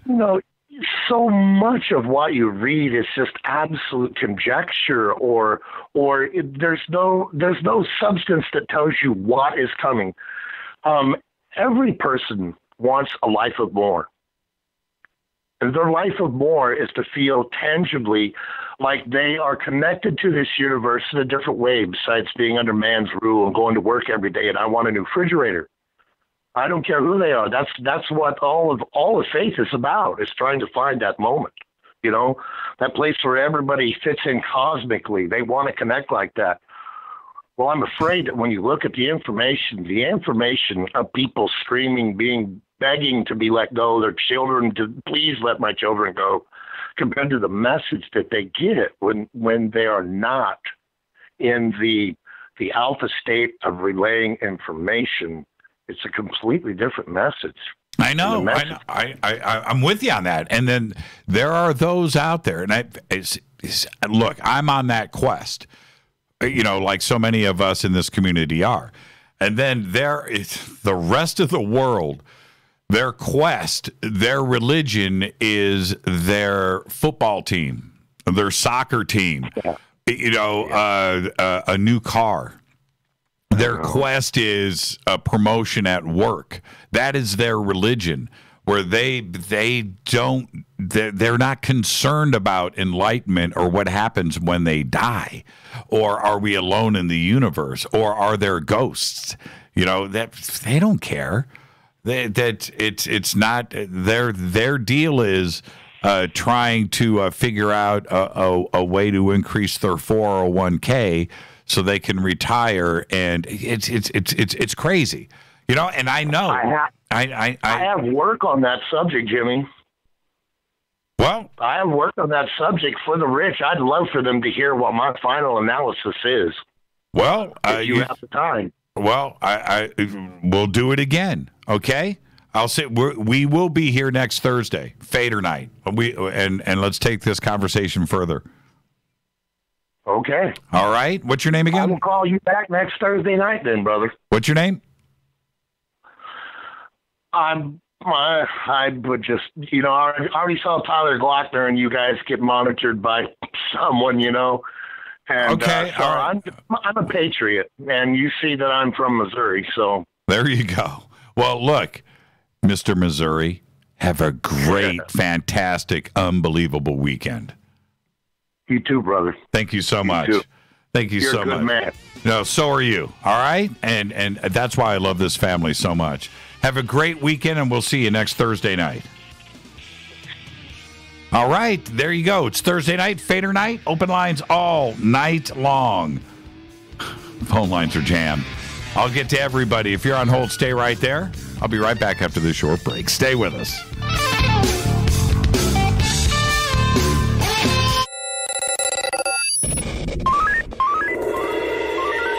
Way out here, we listen to Jimmy Church. You're listening to Fade to Black. Always on the edge of the hottest alternative talk. Jimmy Church with Fade to Black. KGRARadio.com. ¿Qué tal, mis amigos? Yo soy Mario Carson, el tiburón, y los invito para que escuchen a mi buen amigo Jimmy Church Radio. ¡Claro que sí!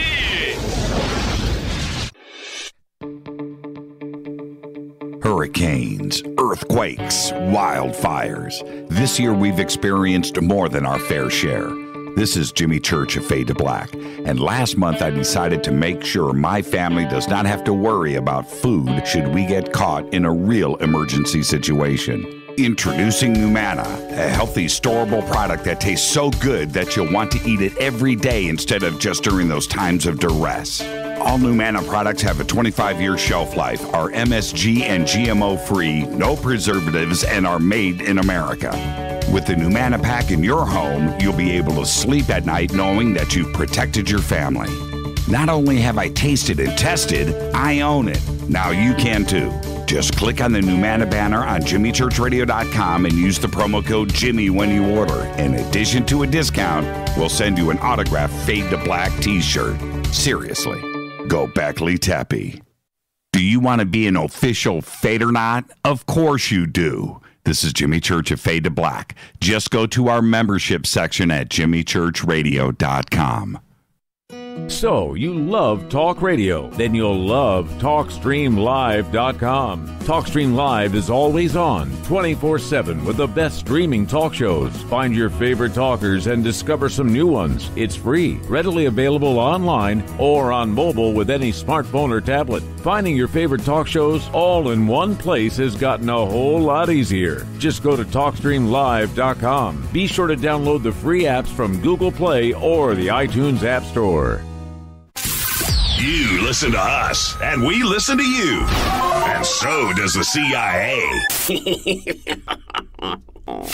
KGRARadio.com. If you have hard water, the Lime Scale not only leaves white spots, it clogs pipes and breaks down appliances, costing you hundreds of dollars in energy and wear. Eliminate Lime Scale and other water issues like brown staining and bad odors with HydroCare water products, available from Wave Home Solutions. Wave's affordable water systems don't use salts or chemicals. You'll love the way your water tastes, smells, and looks. Satisfaction guaranteed. For more information, go to bestwater123.com. That's bestwater123.com.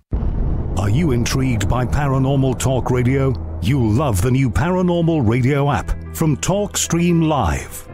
You'll find a great selection of talk shows covering UFOs, ghosts, strange phenomena, and much more. Download the paranormal radio app now and start listening to the very best in paranormal talk entertainment, including the network you're listening to right now, the paranormal radio app, free in Google Play and the iOS App Store. You are listening to Fade to Black with Jimmy Church on the Game Changer Network. Oi, oi, I'm Reese Evans. You're listening to Jimmy Church. This is Revolution. The revolution will not be televised. The revolution is on radio. Ciao.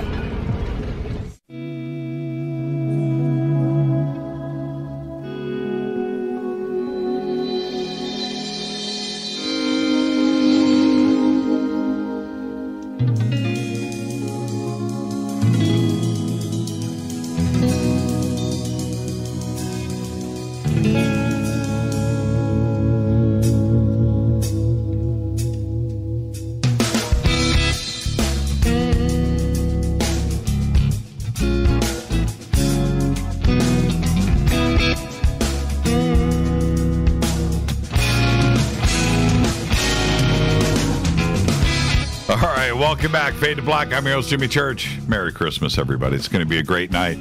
Thursday night, Fader night. And I'm just going to say this right now. You can follow me on Twitter at JChurchRadio. And And hashtag F2B is the sandbox. And Chakra Khan, the peacemaker, just posted a picture of something that I just can't unsee. That's all I'm going to say. There you go. At J Church Radio, hashtag F2B, the sandbox. It's out of control. All right, let's go to the United Kingdom. You're up next. Who's calling? Hi, Jimmy. Who's this? This is Mika. Mika? Mika who? Mika Pearson from Fascination Street. Oh, I just wanted to make sure, Mika, because there's a lot of other Mikas out there running around trying to talk UFOs. You know that, right? Yeah. Yeah, that's what happens when you become a celebrity. How you doing, man? I'm doing really good, thank you, Jimmy. What do you want for Christmas? Oh. No, don't listen. No, don't listen. No, don't listen to your parents. I'm asking you, man to man, right now, what do you want for Christmas? Well, I would like a Hornby Class 155. Yep. Yeah. That's and how's that going to fit under the tree? Well, basically, one of my Christmas wishes is for everyone to stay safe. Well, that's always a great Christmas wish, and of course, I wish that for you too as well. I love the Christmas tree. I was looking at some of the stuff that you guys were posting over there, and it looks like you guys know how to do it. And man, it's just so great, and you've got two great parents. But what's new in the UFO world? What are you talking about this week on the podcast? Well, what I'm talking about on the weekend at the moment, we've just had Natasha Nix. Uh-huh. And that was brilliant. Everything went actually according to plan. I love it when that happens. We got the Christmas picture this week, special this week, so we get everyone on for at least 5 to 10 minutes, at least, so everyone can have a chance to wish us a very Merry Christmas. And, there's just a lot of stuff in the neighborhood at the moment.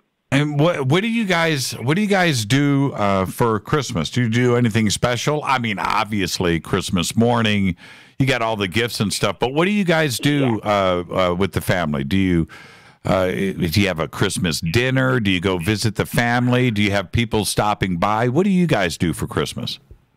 On Christmas Day, we always go over to my nanny and granddad's house. Right. And what happens is we eat the dinner. So then, maybe on Christmas Eve, they come over to our house and eat. And then what we do is my nan and me, we go to church while my mum, my dad, and my granddad are doing the dinner. And I go to church with my nan because I'm Christian. Right. And I go with my cousins, Louise and Thomas, and they love sitting at the back, so I always join them. And hold on. For 2 hours. Oh, hold on. Let me ask you a question. When you say you go over to your nan's house for Christmas dinner, now this is in the United Kingdom, man. This is in Britain. So what do you guys have for dinner? What we have for dinner, it's normally chicken, turkey, or don't listen to your mom. Well. Tell Sarah right now. It's you and I talking. Right now, I want to hear you say, Mom, this is Jimmy and I. This is an A-B conversation. This is Jimmy and Mom. This is Jimmy and me. That's right. Not Jimmy and you. It's an A-B conversation. See your way out. That's what you need to say. All right, so chicken and turkey. But but what about, is there something British, a classic British dish? Well, chicken's actually quite British. Turkey's not that British. No, not British at all. That's very American. But if you have like potatoes, that's a bit British. Spuds, they're definitely. So yeah, it's just mostly all the things that are served are British. It sounds like you're having an American dinner. That just sounds like what we have over here. Yeah, well, I don't really know what they sometimes serve because probably by the time I'm doing that, I'm unwrapping my presents. And they're making dinner back there. My granddad always goes back there, here, there, then. And, you know, it's just the most lovely thing about Christmas is you have to spend time with your family. That's it. If you don't spend time with your family, well, that's not how you spend your Christmas. No, that's you're exactly right. And look, when you grow up, you get married and have your family and your kids, you are going to remember these words. It's one of the most important things to do is to hang out and appreciate your family. That's all you got. Friends can come and go and things and all of that.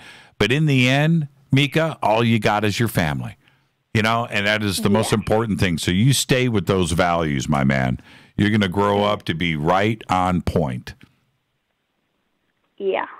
Hey, Mika. Well, I've got something for you, Jimmy, before like anything else goes on. We all appreciate your help and support for Fascination Street. Even you, Jimmy. We all thank your fans and people watching right now. We all thank you so much for supporting us for Fascination Street. And we wish you a very Merry Christmas. Thank you so much for that, Mika. Seriously. You're welcome. And have a great, amazing... You're on vacation right now from school, right? Christmas break? Yes. So enjoy the rest of your weekend. Before you know it, man, it's going to be Christmas Eve.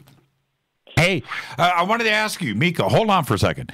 Don't go anywhere. Do you watch Charlie Brown's Christmas? Charlie Brown's Christmas. Oh. I don't know. Okay. All right. Charlie Brown's Christmas. You need to get that DVD and watch it on Christmas Eve. All right? And when I talk to you the next time you call in, I want you to tell me that you watched Charlie Brown's Christmas. Okay? Right, okay. Will you do that for me?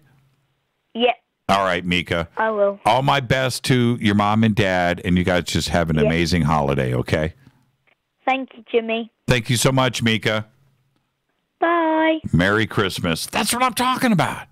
Mika, all the way over from the UK. Fascination Street is the podcast, and of course, the links are all up there in Twitter. Let's go to, let's see, Texas. Texas, you're up next. Jimmy? Yes? First of all, I'd like to let everyone know that my family is accustomed to me drifting sometimes on special days of the year. You drifting right now? Well, no. Well, yes, I am, Jimmy. I've got the rocket on the launching pad, and I'm pointed it toward the sunset.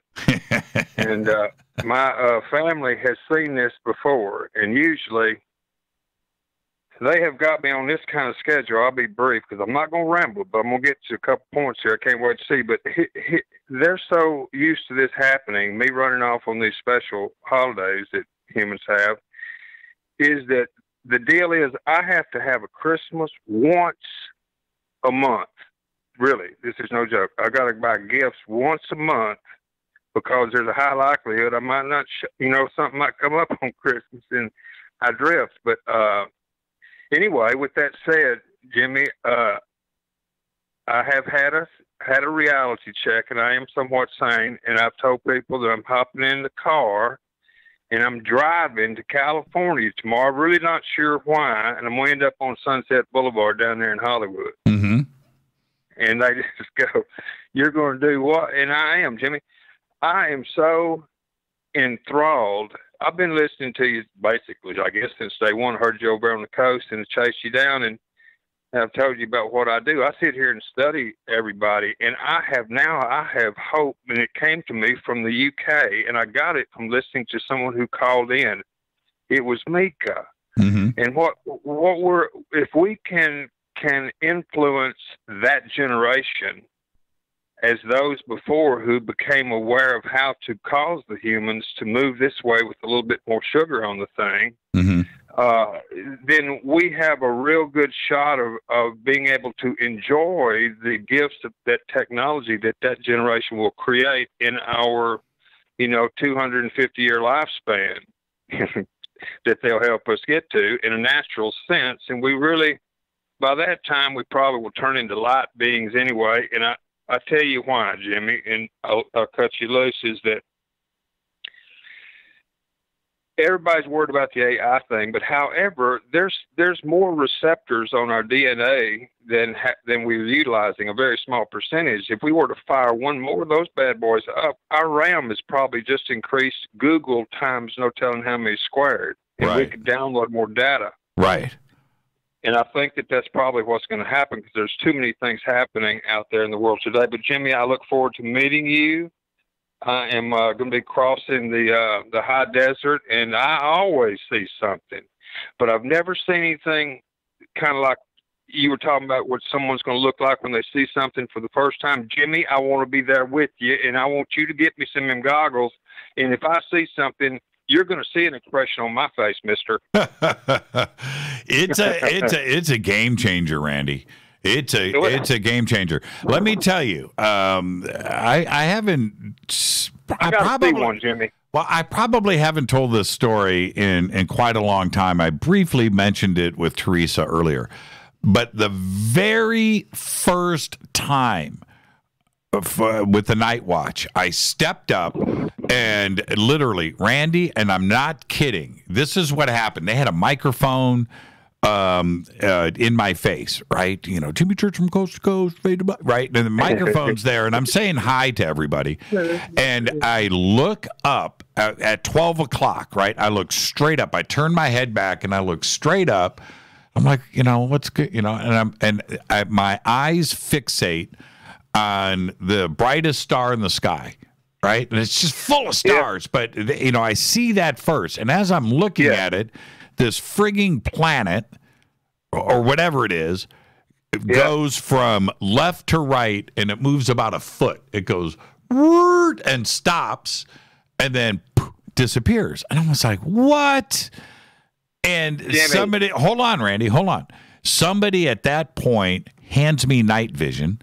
I take the night vision goggles. I look up. That was with the naked eye. I look back to where the star disappeared. It lights back up, goes back to where it was, and then disappears. I drop the night vision. I bend over. I put my hands on my knees, and I'm like, what the? What? You saw that. I saw. Everybody saw it. I heard you saying a while ago you've seen a bunch of these. I've seen hundreds now, but that was my. I know where there's an airport right outside of town there where I'm gonna be at, right there in Burbank. I fly anywhere. Let's go see one. It's on Wednesday night. We're gonna be downtown. I'm gonna start going to these things you've been talking. I've been listening for a long time, but see, Jimmy, I hop genres, because what I'm trying to do is that people over there with the GMO deal or the chemtrails or the vaccine people, they're just as passionate about their communities as the UFO people. And if we're going to get straight things out, every one of them influence the other, and they don't know it, but we're going to try to have some sort of turning everybody in this direction so we can use that energy to fix this stuff so that we can enjoy this technology, Jimmy. That's passionate. Is that bold? Is that bold? That's passionate. That's passionate. And that's what we're trying to do over with On Stellar. And trying to bring the community together, Modern Masters, and that entire project and what's going on over there with that. That has been Fade to Black's goal with this family from the very beginning.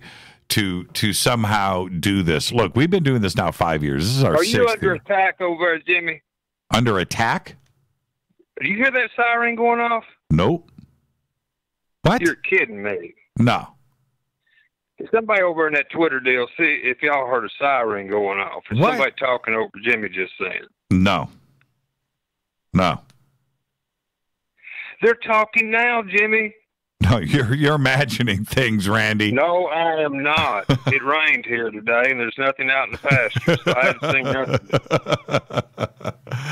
All right. Jimmy, you didn't hear nobody talking over us just then? Oh, right. See, you have to understand, Randy, what is going out over the network is what I hear in my headphones, and that's the feed. That's what everybody else hears. I don't hear what you are hearing.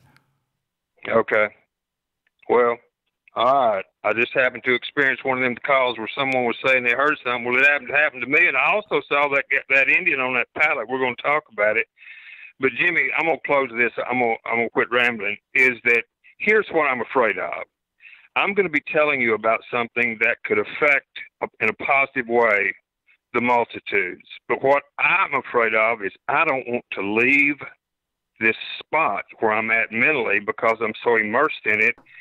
And what I'm going to share with you is going to be something that would be, that you'd have to really pay attention to it, but it's so powerful, but yet I love doing what I'm doing right now, listening to you, and I've figured out a way that we can do that, and everybody will be happy. I'm going to tell you about it.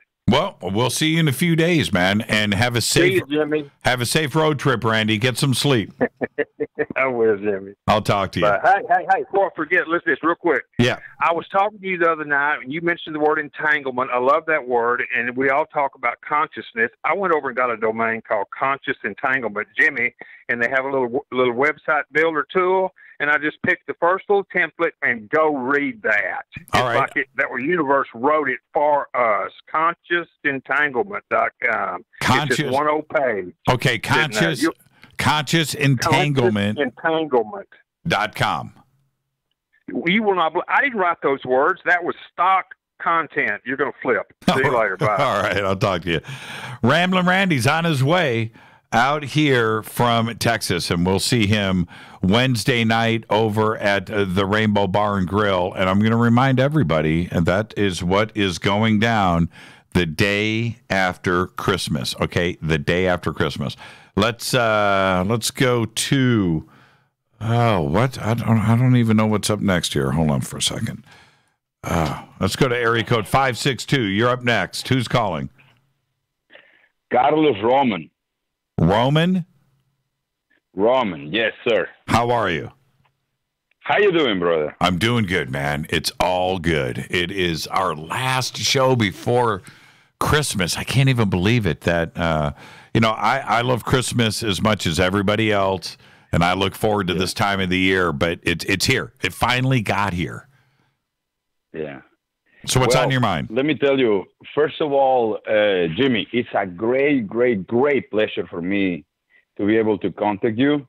I've been following your radio show online, and I have so much joy listening to everybody telling their stories. I feel so identified and close every time I hear something crazy with you guys because I live a lot of crazy stuff during my life. Sure. And today I decided to start adding the chat room, and I was listening to everybody and reading everybody. And Catalina was super nice to let me know about the numbers. So I'm trying this brief but hopefully meaningful little story for you guys that I want to share. Oh, I want to hear it. I'm going to tell you, this is just the third time I'm sharing this story because I used to work for the Mexican military. Okay. All right, here we go. Let me tell you. I was working for the military. I was in the Special Forces in Mexico, what we call Grupo Aeromóvil de Fuerzas Especiales. And our job in those days was just to identify where the cartel members will have, poppy fields or marijuana fields and try to find them in the Sierra and destroy them, right? That was our job. Right. Several occasions we will be deployed in really weird hours of the night when they will have tips of somebody. And funny story here will be for you to know that the tips are made by other cartel members that want to have the opponent out of the game. So, the production of whatever they are selling, they try to raise the price. So the less people is involved, obviously, the ones that still have something to sell, their price will go higher. Right. So you will not see people or civilians calling the military and say, hey, we discovered this behind this mountain. No. The same cartel members will betray themselves. Right. The problem with these guys is that sometimes, you're flying down, right, parachuting, and these guys are already shooting at you like a freaking piñata, right? Okay. So I'm not going to lie to you. We are always very scared doing this kind of jobs. Thank God I'm retired now, and as you can see now, I live in Long Beach, and I live a more peaceful life here, and I have the joy to listen to you and share great stories.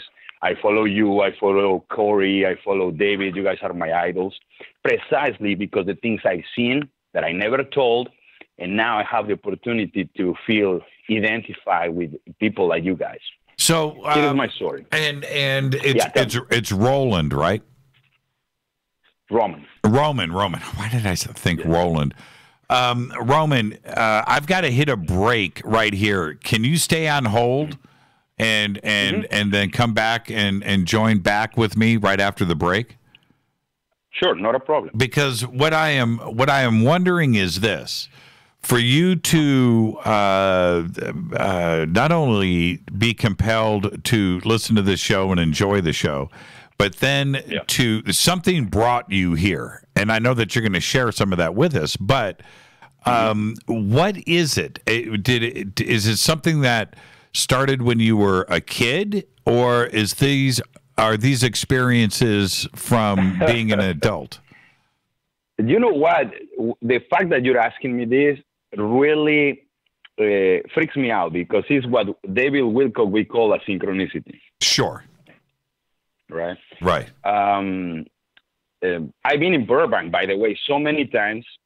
I've been in this Studio 52. That is a Hispanic TV channel, and I shared the story there once. Did you really? Yeah. And I will tell you maybe in the future some other stuff about that. But, when I was in the military, it's because my whole family has been in the military. It's like a tradition thing.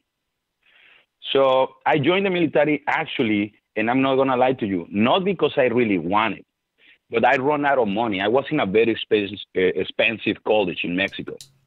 It's kind of like the sister of MIT, but in Mexico. So I ran out of money, and I couldn't afford it anymore. So I did what all my family told me: join the military, they will pay for you. It's like the scholarship that you guys have here too. Right. Okay, so I joined, and whether you like it or not, you get involved in things that you get called to do, even if you don't want it, right? And because I already spoke English and I already had certain skills, I ended up in the special forces. And figure this out. This is funny for a lot of people to understand. I spoke English. That's the reason for why they picked me, because there is a lot of people, deserters of this country, of other countries, that join the cartel members in Mexico, but because they pay big time money. Mm-hmm. Right? Yes. Any Marine that didn't want to keep going here, they go to Mexico and they get paid $10,000 per day to do whatever they ask them to do. So the fact that I spoke English was something that was sorry, I'm a little nervous, Brother Church. No, you're doing just fine, Roman. Okay, I tell you what, Roman, get a drink. Get a drink. And I'm asking my girlfriend that just arrived here to give me a little shot. Yeah, exactly. And I'm going to take a break right here, Roman. I'm going to put you on hold. Stay right there, and we'll pick up right when we come back. Thanks. Yep, you got it. This is Fade to Black. I'm your host, Jimmy Church. Thursday night, Fadernight. Open lines all night long. Stay with me. Hi, everybody. This is Rob Halford, the Metal Guard, on JimmyChurchRadio.com. This is KGRA Digital Broadcasting Station, Salt Lake City, Utah, Van Buren, Arkansas. Poor water quality is a major health issue, and it's only getting worse. Municipalities can't keep up, standards have dropped, and pollutants are increasing. Where does it all end? It ends by keeping the pollutants outside of your home with HydroCare's advanced systems available at Wave Home Solutions. No less than the best purification materials and processes have been developed by HydroCare to provide you with healthy, clean water for drinking, cooking, and showering. HydroCare far surpasses the competition in removing chlorine, odors, iron, lead, chemicals, limescale, and much more. Don't settle for less when it comes to your water. We'll take care of the toughest water problems for you, whether it's from a city or well source. Satisfaction guaranteed. For more information, call 888-997-WAVE. That's 888-997-WAVE. Or go to bestwater123.com. That's bestwater123.com. Wave Home Solutions for a healthy, comfortable home.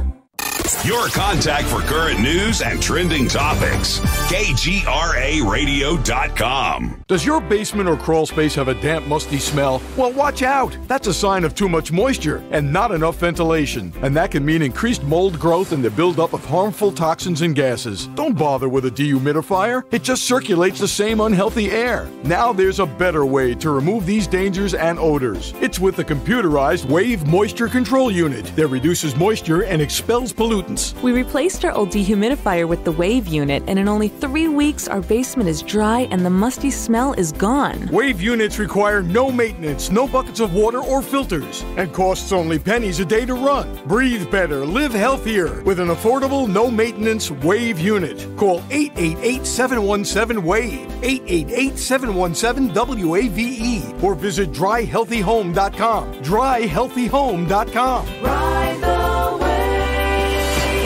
Wave Home Solutions for a healthy, comfortable home.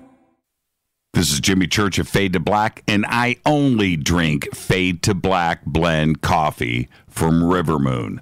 Just click on the River Moon coffee banner at jimmychurchradio.com. Promo code F2B blend. So are you tired of being tired? Well, then it's time to get the tea. Hey, it's Lisa here to tell you about this all-natural, all-organic tea I've been drinking that has had great results for over 20 years. It's called Life Change Tea, and it's specially formulated to help detoxify and cleanse your kidneys, liver, colon, and blood all at once.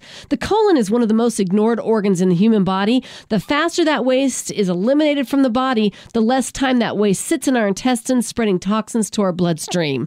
This tea helps cleanse chemicals caused by outside intruders from our entire digestive system. And get this, weight loss can be a side effect. And with continued use of the tea, you can experience clearer, healthier, younger looking skin, increased energy, and a happier outlook on life. So if you're tired of being tired, get the Life Change Tea at getthetea.com.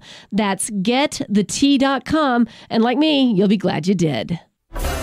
Did you know that when you're on the road with limited data or Wi-Fi available, you can still listen to every minute of Fade to Black by just calling 605-562-4482. No smartphone, app, or internet needed.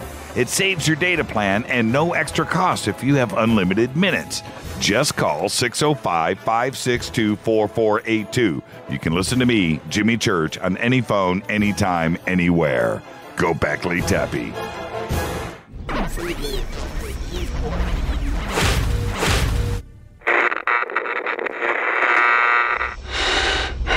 You want to know a secret? I love ponies. I really love ponies. I'm serious. I couldn't stay sane without ponies to brush. Why Fade to Black? Because you never got that pony, damn it. This is Fade to Black with Jimmy Church on the Game Changer Radio Network and KGRA, the Global Radio Alliance.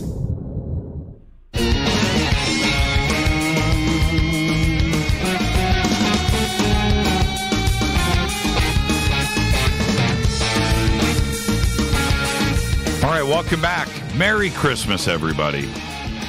I'm your host, Jimmy Church. This is Fade to Black on the Game Changer Network and KGRA, The Planet's Thursday night. It is Fadernight.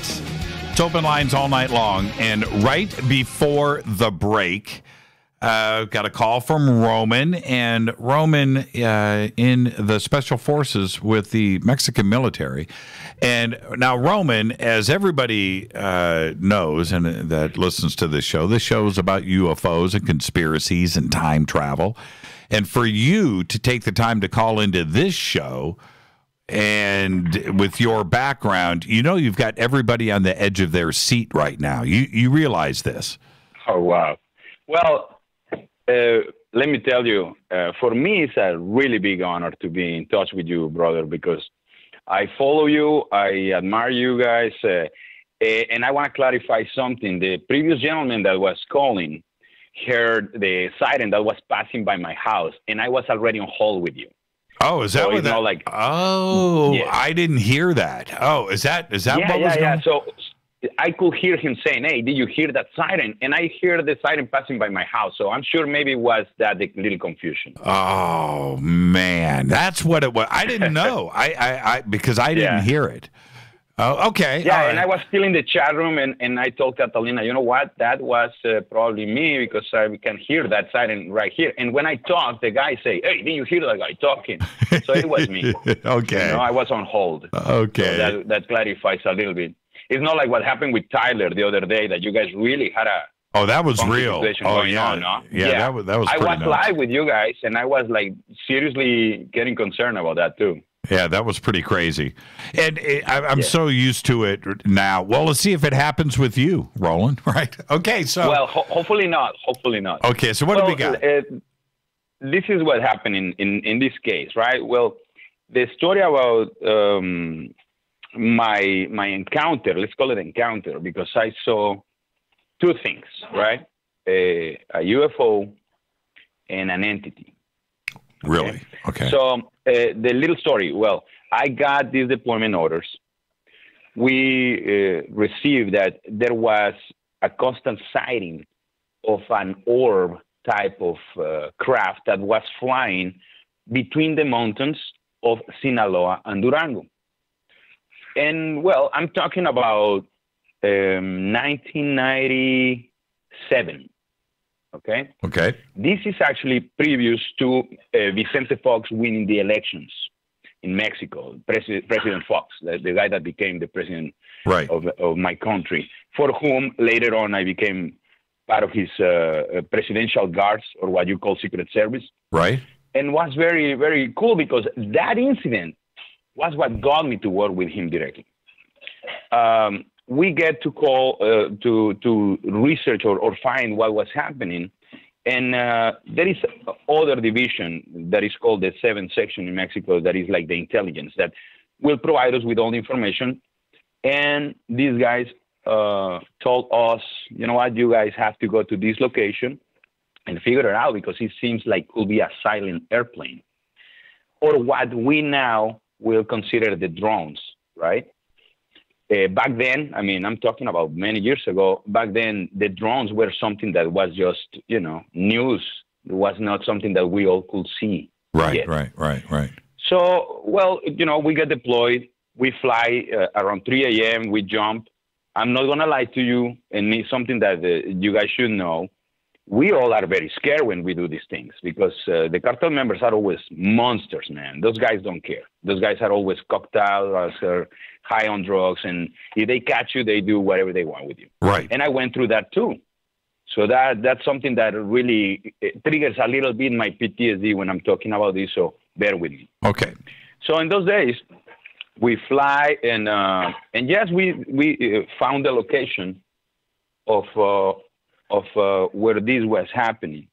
And in exactly like people described those days, we saw this orb and was floating between the mountains, not high enough to be considered an airplane or a helicopter, and there was no sound that you will hear the sound of these engines, right? When it's a helicopter or an airplane. But we see this very bright orb, very round, and will float between the mountains of Sinaloa and Durango. This apparently was, like a very smooth move, but actually was quite fast. This thing was going from one location to another in a matter of let's say 7 minutes, it was crossing another state. So we determined that this thing was crossing certain area that I actually was very familiar with because my whole family is from Sinaloa. So I opened my big mouth that for those days I regret, obviously, because I went through so much stuff. And I opened my mouth and I say, hey, I'm familiar with that area. You know, my family has a ranch in there, so I kind of know what is called that. No, it's not a mountain. It's like a big, bigger than a hill, smaller than a mountain. And everybody calls him El Cerro de los Frailes, which means the friars' hill. Okay. Because at the top, you will see certain formations of rocks that look like three, like the Inca heads in Peru. Oh, yes. It kind of looks like that, right? So people call it the friars, like the El Cerro de los Frailes, the hill of the friars. But it's like natural. They're always looking at the sky kind of thing. But it's natural. It's a natural top. Yes. Well, I mean, we think it's natural. Now that I've been researching so much, and now that I see so many things that David, and actually this gentleman that you're going to have in your show, what's his name? The gentleman? Von Daniken? Oh, yeah, Von Daniken, yes. Exactly. Now I think a little different, brother. Right. But, I mean, I'm not in Mexico anymore, and I'm not planning to go back anytime soon because I'm retired and I'm having a peaceful life now here in California. So we went over there, right? We went over there, and we found that there was no drugs, there was no marijuana, there was no amapola, poppy. There was no nothing, but we actually found that orb that when we were closer, the thing was probably, we saw it and was floating, was still steady, floating in front of us. Okay, Roman, let me ask you a couple of questions really quick. Sure, absolutely. How far away were you, and how big was it? Oh, we could see it before we even started climbing the hill. Mm-hmm. We could see it steady there on top. And was bright and was round and was quite cool. It was just like a big orb.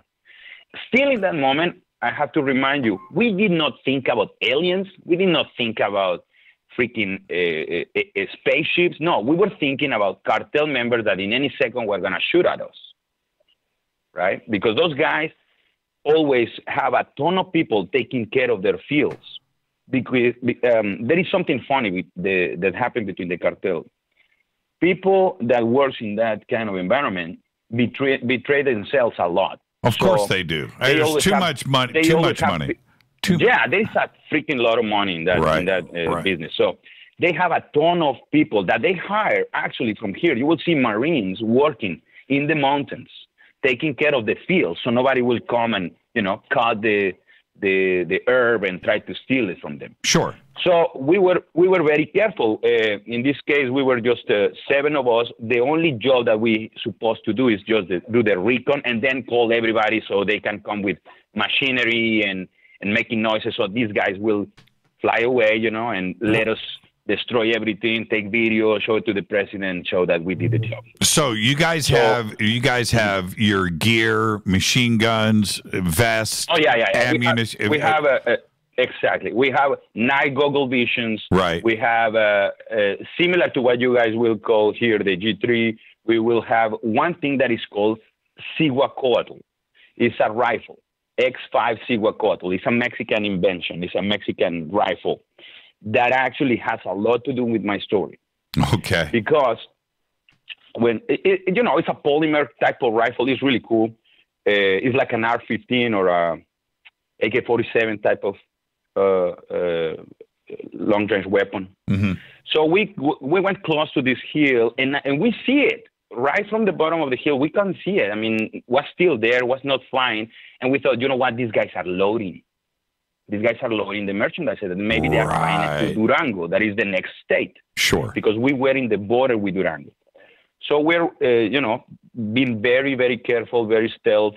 We went uphill. And then this thing, as the closer we got, the bigger was in appearance. This thing was probably around 7 feet in diameter. bright, but not enough to blind you.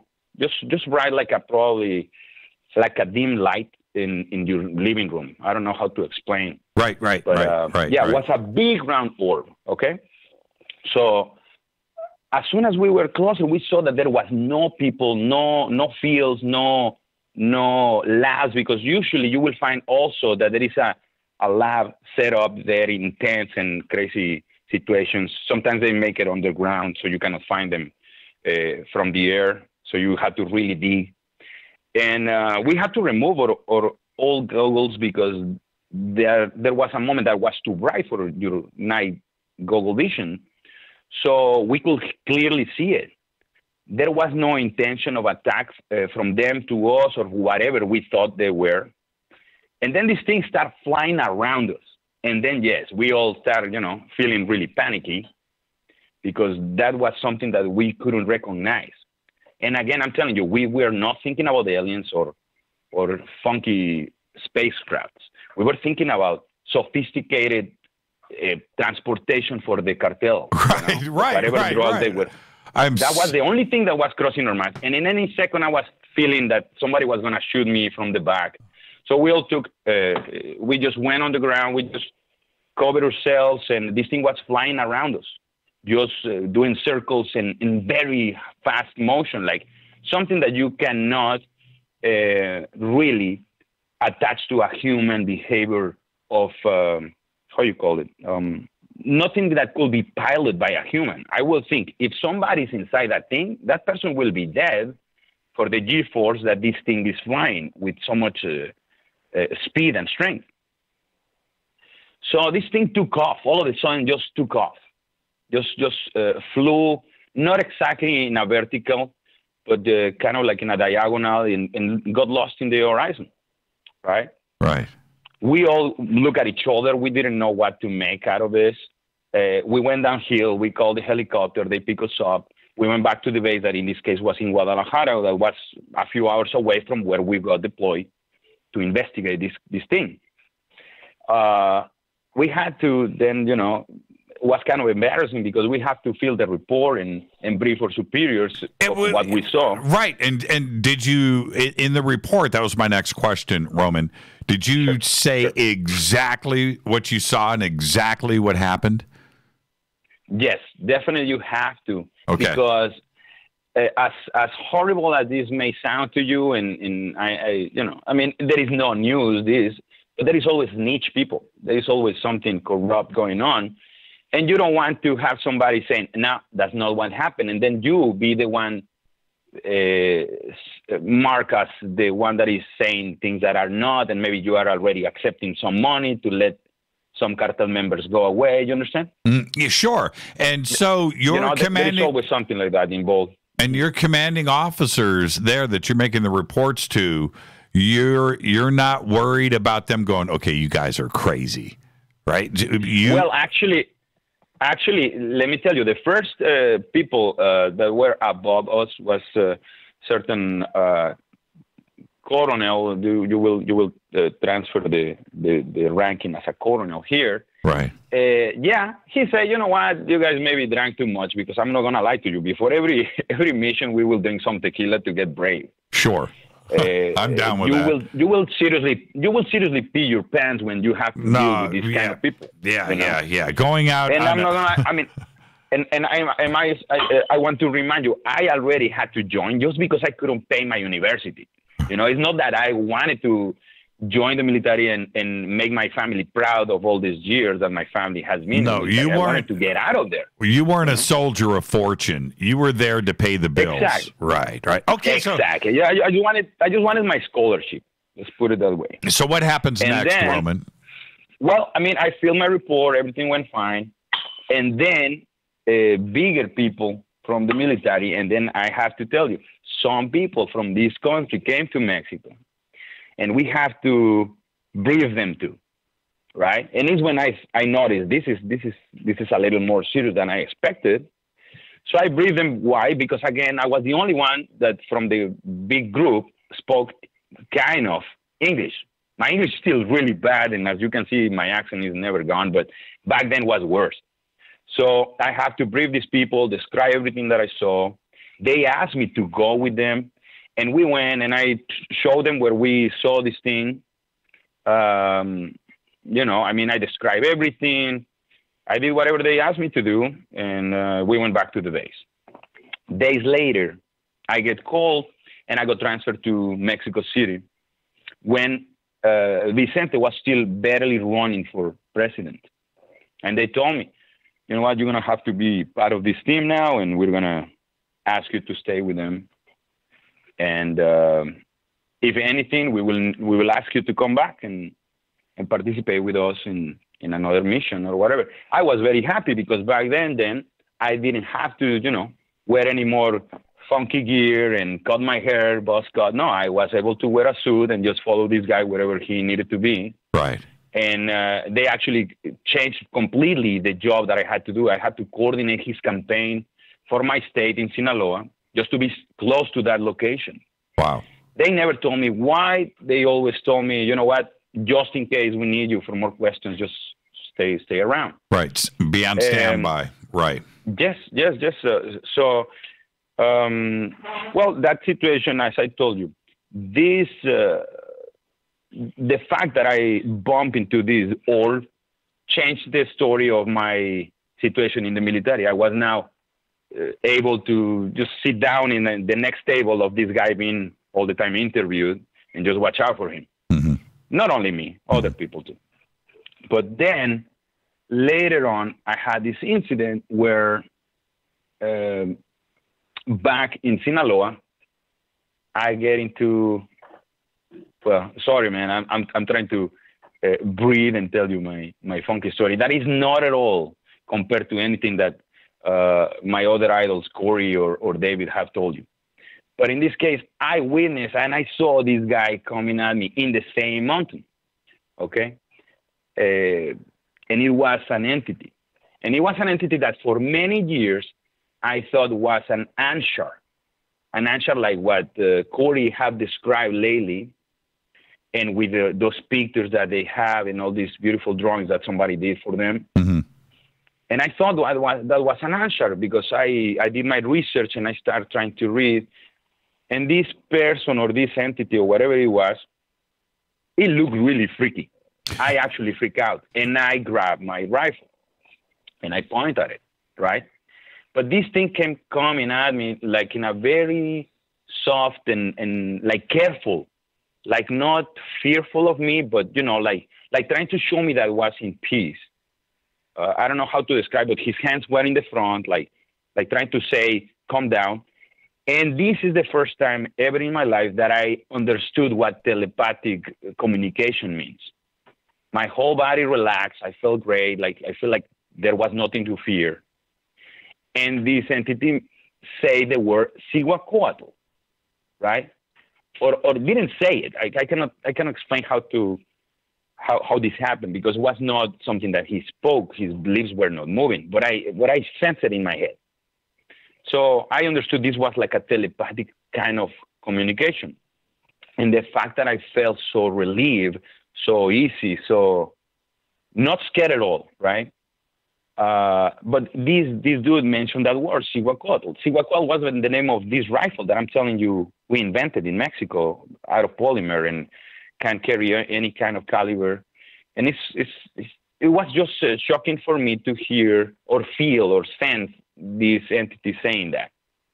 Okay? Mm-hmm. The problem is that I panicked, man. I panicked. I did not know what to do. This thing was pale as a freaking linen sheet, you know, was dark eyes, very dark. The whole eye was dark. There was no pupil. There was nothing white, you know, like we have. It was completely dark. And his hair or hair, I don't even know if it was a female or a male, was very funny looking, like wire kind of hair. White, but, you know, not docile, no soft. It got the appearance of being like a freaking broom kind of hair. Very weird. Right. Wow. And I panicked, man. I couldn't control myself. I I didn't know if this thing was coming at me just to fool me and then catch me and abduct me or something. Right. And I just pointed at it, I just pointed it with my rifle, and then this thing just started backing up, and then all of a sudden, just took off. And that was it. Wow. That was it. So, yeah. I mean, I went back, and I did not tell in those days Vicente that situation that happened, but I got assigned to take care of the lady that was later on his wife. They're not together anymore, and his step daughters and step kids, because they adopted some kids. And I told her what happened. And again, they made me brief some other people. In between those people, there was a few American soldiers. They were not high-ranked people, I could tell, because of the uniform, And that was it. I mean, I did my service with the Mexican military. I did my service with the campaign. Vicente won. Immediately, they assigned other people to be on his guard. And I graduated and everything, and I had the chance to just fly to New York and start a financial life. That was my thing. I graduated in international finances, and I worked there for many years. After that, I had a chance to stop doing that, and I came to California, and I retired. Roman, and I'm just, let me ask you this, Roman. Sure. Why don't you come up to our Fade to Black holiday party on Wednesday, the 26th? Wednesday, the 26th. Yeah, just come on up. Do me a favor. I've got to head to a commercial break. Send I'm asking my girlfriend here. So. Well, listen. Send Rita an email. Okay, can you do that? Right? Rita? Rita. Yeah, sure. Send Rita an email. Everybody, in the chat rooms or whatever, do that, and then we'll send you an invitation and directions. Okay? Sure.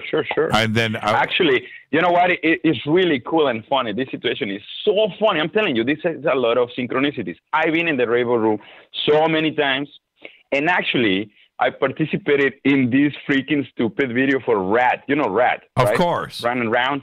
Yeah. Okay, I was when they were getting together again, because I'm a big fan of them, right? And some people contact me precisely from the Burbank studios. Right.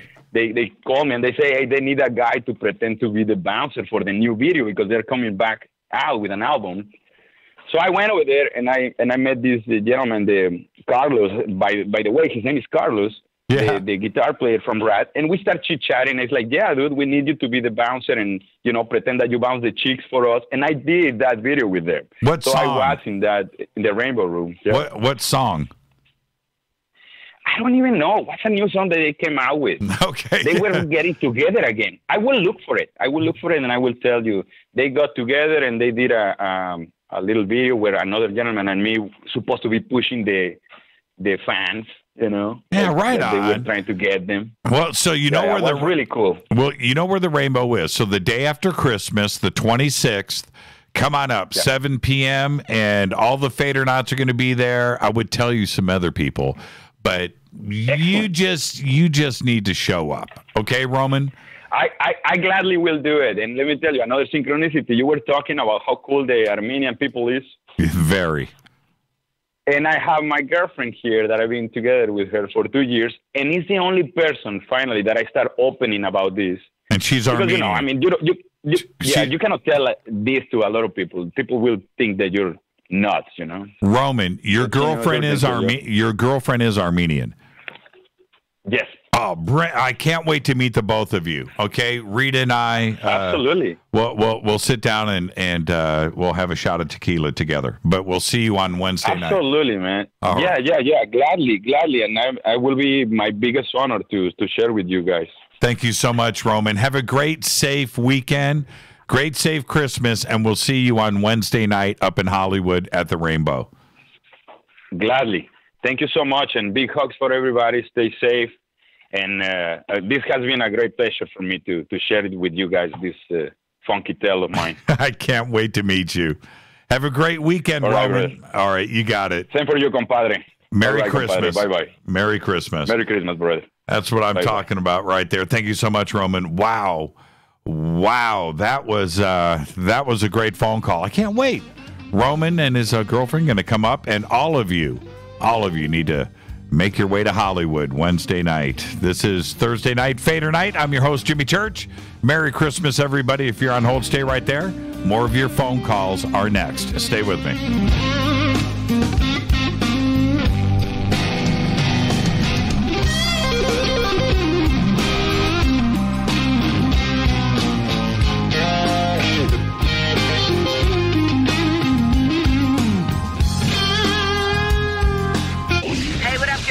Vivica Fox here, and you are listening to my boy, Jimmy Church, on JimmyChurchRadio.com. Despite popular opinion, reading a book will not make you smarter. But listening to Jimmy Church will. Hurricanes, earthquakes, wildfires. This year we've experienced more than our fair share. This is Jimmy Church of Fade to Black, and last month I decided to make sure my family does not have to worry about food should we get caught in a real emergency situation. Introducing Numana, a healthy, storable product that tastes so good that you'll want to eat it every day instead of just during those times of duress. All Numana products have a 25-year shelf life, are MSG and GMO-free, no preservatives, and are made in America. With the Numana pack in your home, you'll be able to sleep at night knowing that you've protected your family. Not only have I tasted and tested, I own it. Now you can too. Just click on the Numana banner on JimmyChurchRadio.com and use the promo code Jimmy when you order. In addition to a discount, we'll send you an autographed Fade to Black t-shirt. Seriously, go Beckley Tappy. This is Jimmy Church of Fade to Black, and I take Life Change Tea supplements every single day. It's what I do.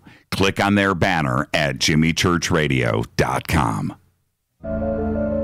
When you take the beans from Central America with dashes of Indonesian and African mixed in and then roasted to the dark side of Fade to Black, you create the ultimate brew of fringe.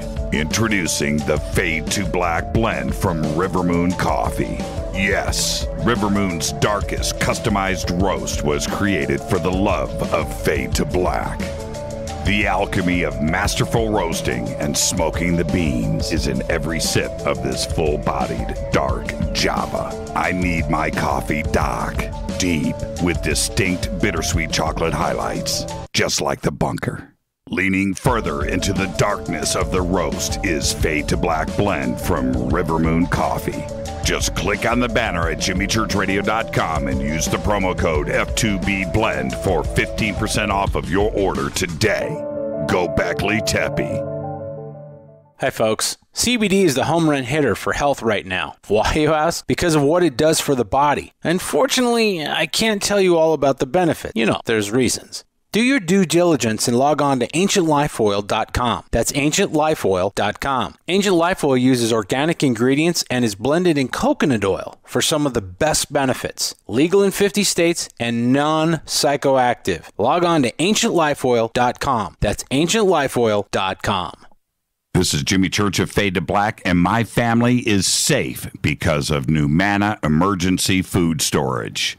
Just go to the Numana banner at JimmyChurchRadio.com.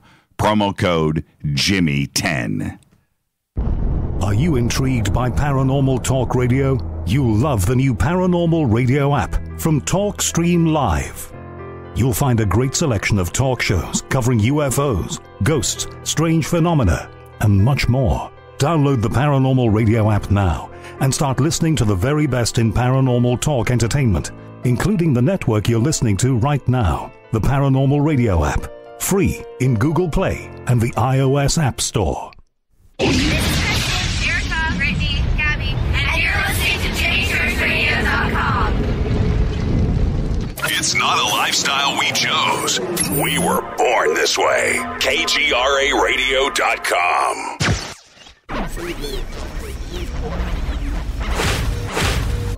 This is KJCR at JimmyChurchRadio.com.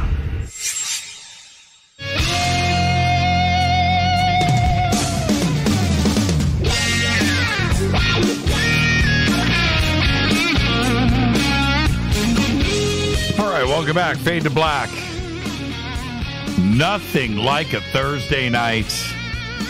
You know, that's always special, right? But this is our Merry Christmas show. This is it. It's the last show before the holidays kick in this weekend. And I'm going to say it one more time at the end of the night. But Merry Christmas, everybody. And with that, I've got some crazy breaking news. Some Merry Christmas news. Are you ready for this? Oreos are coming out with 2 new flavors. Are you ready? Dark chocolate. That's right. Dark chocolate Oreos. I thought they were already dark chocolate. All right. Typically vanilla cream filling, but this is going to be a dense dark chocolate filling with the Oreos on the outside.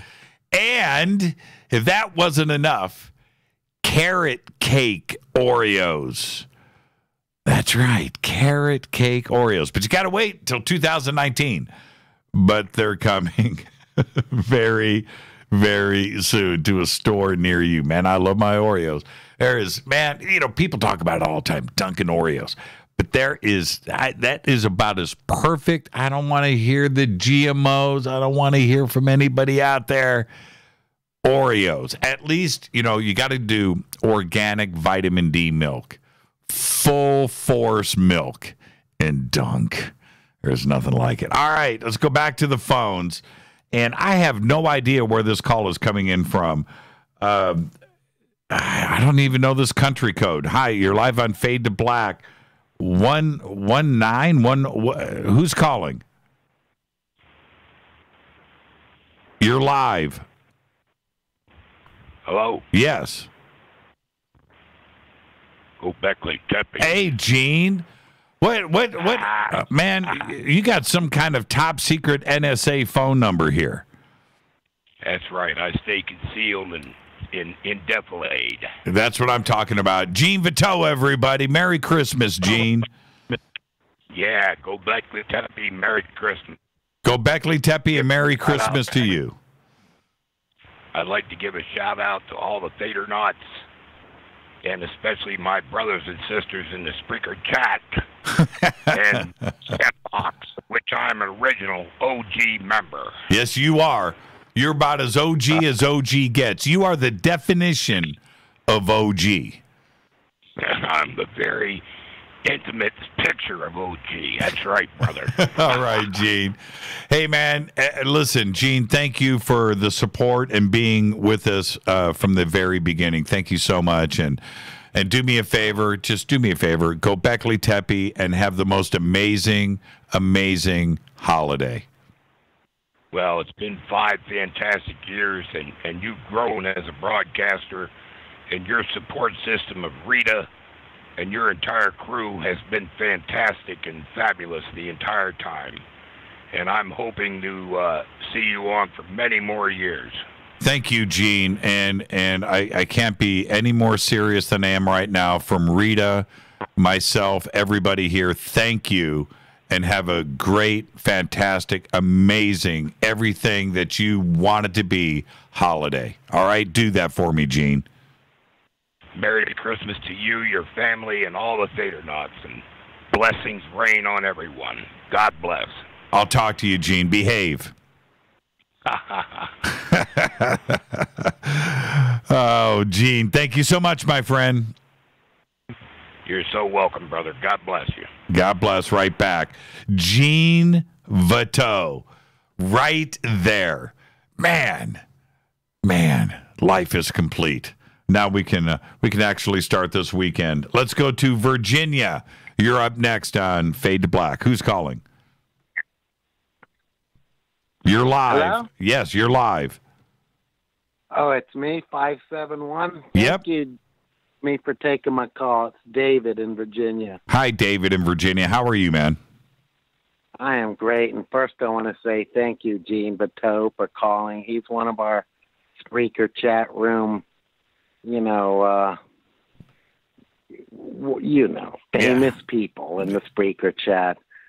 But when I wanted to call you about tonight and let you know about my hybrid story. Hybrids? Who are the hybrids?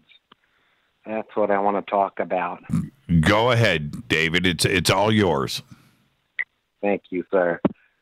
You know, I heard you the other night talking about our kids and how they're, you know, trained in their gender-neutral training to accept the gender-neutral ones. Because, you know, it's my thinking that perhaps I cannot reproduce. You know, that there's a lot of alien species, I believe, that have visited us, but I'm thinking like one of them might not be able to reproduce, and they're here genetically mixing with us, trying to make themselves able to reproduce. You know, and they're having a little trouble, I think, just like a dog can't breed with a cat. You know, different species can't breed, and the aliens and humans ended up with a hybrid that also can't breed. But I'm thinking, after you were talking the other night with some of that, you know, let's accept the gender-neutral ones, that, you know, maybe that's because these hybrids are gender neutral and we're being trained to accept them, you know, like it's okay that they're gender neutral. It's okay. But I'm thinking maybe some of the aliens are here because they cannot reproduce and they're mixing with our DNA to make a version of them that can reproduce. You know, what do you think? Yeah, that's what I had said, David, and thank you for the phone call and happy holidays and all of that stuff. I had said there's a conspiracy going on with this, and I just don't know what it is. And maybe you're onto something here. You know, maybe you're onto something. I have no idea why this is important, why this is suddenly an agenda, why this is being forced into our education system and on the news, and you know, I just can't figure it out. I can't. I don't know why it's so important, and maybe that's it. You might be onto something, David, and I'll look into this. I have no issues with looking into this a bit further, and everybody else out there, I would like to hear their thoughts on this too. Hey, David, do me a favor. Yeah. Have a great, safe, amazing holiday weekend. Will you do that for me? I will do that. Thank you so much, you and Rita, for your show. I listen every night, and I love it. I love it. But thank you. But let's all think about, why are the aliens here? And there's a lot of different reasons, but one theory is they're here to take our DNA because they can't reproduce. Yeah, that's there's something to that. There is, David. There absolutely is. And the other part of it, and thank you for the phone call, David, and have a great weekend. The other part of this is that, and I was talking about this last night with Richard Dolan, there are literally, without a doubt, millions, if not billions, of civilizations in our Milky Way. Okay? That's it. There is no other conclusion to come to. There are that many. So how many are visiting here, and how many different agendas are there, or the reasons why they are here? There is as different and as varied as your imagination or any theory out there that you want to place on the table. And that's the way that I look at it. And I don't think there is any other way to look at it. Let's go back to the phones. Area code 503. You're up next on Faded Black. Who's calling? Hello, Jimmy. This is Frankie Four Fingers. Hey, Frankie Four Fingers. How are you, my man? What kind Doing all right. Just well, go ahead. Yeah, what kind of beer was that? Well, I don't want to say because people will probably get grossed out. Why? It was like burnt barley. What kind of beer was it? No, it's the simple stuff that makes you go to the bathroom a lot. It was Coors Light. No, it wasn't. I'm looking here. It's called Warsteiner. Oh, that's not mine. Oh, that's somebody else? I wish I had that. Oh, I didn't. Oh, you held up Coors Light? What kind of... I turned the label because people frown on it. What kind of self-respecting OG Fadernight drinks a Coors Light and posts a picture of it? Well, that's the quickest one I could find. I generally drink Foster's. Oh, yeah, Foster's is good. I like Foster's. And those cans are big, too, as well. So there you go. I mean, yeah, you need to haul the cans around with a hand truck. Yeah, you remember the size of it like an oil can. Yeah, Foster's. Yep, a 55-gallon drum. Yep. So Merry Christmas to you and Susie and everybody up there, man, from our family to yours. You too, and I want to wish you guys a Merry Christmas, Happy Holidays, and to the Fader family. And also, we'll see you down there on the 26th. Yeah, we'll see you down here, man. So you guys are going to road trip. You bringing the land yacht? Are you? Oh no, we're gonna go in style about 30,000 feet. Oh, okay. You're going to fly in. Okay, there you go. All right. Well, we'll see you guys Wednesday night at the Rainbow Bar and Grill. It's going to be great. It's going to be awesome, and thank you very much for the show, and everybody have a safe night, and go Beckley Teppy. Go Beckley Teppy. Thank you so much, John. We'll see you. Oh, Frankie. We'll see you. I gave it away. I gave it away. I'll talk to you. See you, Frankie. Safe trip. All right, we'll see you. Safe trip. Will do. Bye. Frankie Four Fingers. And they call it, you know why they call him Frankie Four Fingers?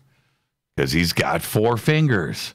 Let's go to area code 217. You are up next on Fade to Black. Who's calling?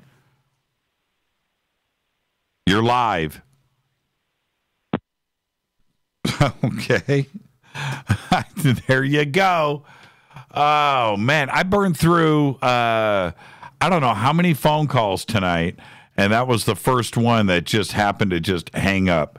Let's go to area code 505. You're up next. You're live. Hey, this is Jared in Albuquerque. Hey, Jared in Albuquerque. How are you, man? I'm doing good, Jimmy. Merry Christmas and all that stuff. Merry Christmas. What's going on out there? Hey, we've got some interesting things going on. I wanted to call in. I've called in and reported about a sighting I had before. Right. I wanted to talk about some dreams that I've had. Okay. Yeah, so about a year ago, I had a dream where I met...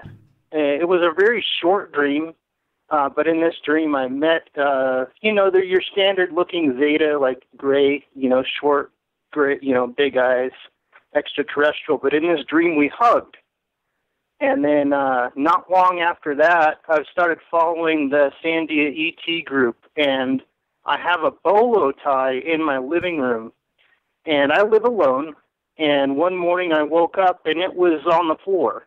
Now, this bolo tie is in a very secure position the way it sets normally. Okay. This thing couldn't have fallen on its own, so that was kind of spooky.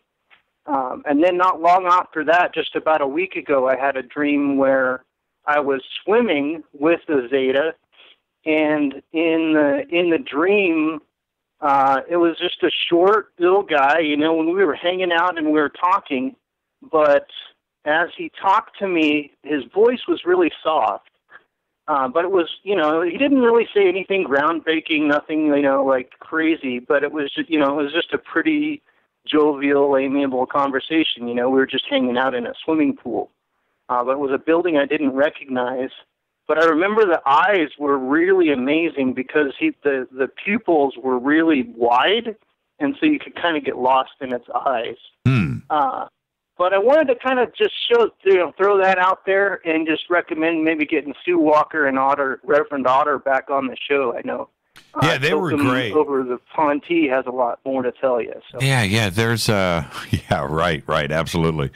There's a lot going on in Albuquerque. There's just no question about it. And to have there's no shortage of stuff here. No, there's not. And you've got one of the most advanced, forward-thinking laboratories on the planet right there with Sandia.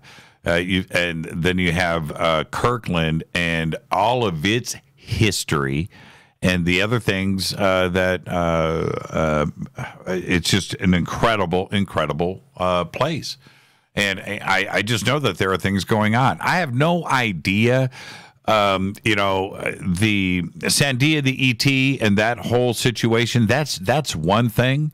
But then there's the official side with Kirkland and Sandia of underground facilities there that truly exist and are real and are there for a reason. So there's that part of it. It's everything about Albuquerque. There's something going on. Yeah, there's definitely something going on here. That's where Kirtland Air Force Base is where Emory worked at. Mm-hmm. Alton Howe lives here. Mm-hmm. That whole all the things that happened with what's his name, Doty, I think. And that whole story that was here in Albuquerque. Yeah, Paul Benowitz, absolutely. Yeah, Paul Benowitz. Yeah, there's a very rich history within ufology of this area. Do you ever see Linda at the coffee shop or anything running around town? No, I never have seen her. I may have seen her before I knew who she was and not even realized it. But I will tell you, I did see the guy from Breaking Bad, the lead actor for that. I saw him walking down the street one day. He was wearing a fedora and he was on his cell phone. Now, what about the Unzers, the Unzer family? You see them driving race cars around town? No, I haven't. But a lot of my friends were extras on the Breaking Bad series. They even still do tours for a lot of the film locations here. Oh, that was done in Albuquerque. I didn't know that. Huh. Yeah, okay. Yeah. All right. Well, Jared, thank you so much. And do me a favor. Have a great, safe, amazing holiday weekend. You too, Jimmy. You too. Yeah, thank you so much. All right, good night. Have a great night. And let's see. Let's bounce over to here. I think is this New York City? Hello? You're live. Yes, you're live. Oh, am I? Yes. Okay. Hey. No, this is Illinois. Oh, Illinois. What's your name? Stephen from Illinois. Yeah. Stephen? Yes. How are you? How you doing? I'm doing good. I'm doing pretty good, man. And I just wanted to wish you a Merry Christmas and Happy 5th anniversary and all that good stuff. Thank you, Stephen. And just one thing real quick I wanted to bring up, and that is, okay, when you were talking to Richard Bleepin Dolan last night. Right. You posed the question, about why haven't they taken us over, And I kind of kicked that around a little bit in my head, and I just started thinking, I guess this is kind of my just my take on it. They're so much far more advanced than we are. What if they really know, what happens to you when you die, and maybe they know that there's consequences, and maybe that's what's holding them back. It's like kind of like the good versus evil type thing. Wow, that's heavy. Yeah, Stephen. Yeah, well done. Well done. Yeah, and if that's not the case, possibly, I'm a strong believer in karma, and what comes around goes around. So if you do something evil or bad to someone, it's going to come back on you. Maybe they know, that's the case, and they're just they're holding back because of that. And then there's one more theory on that.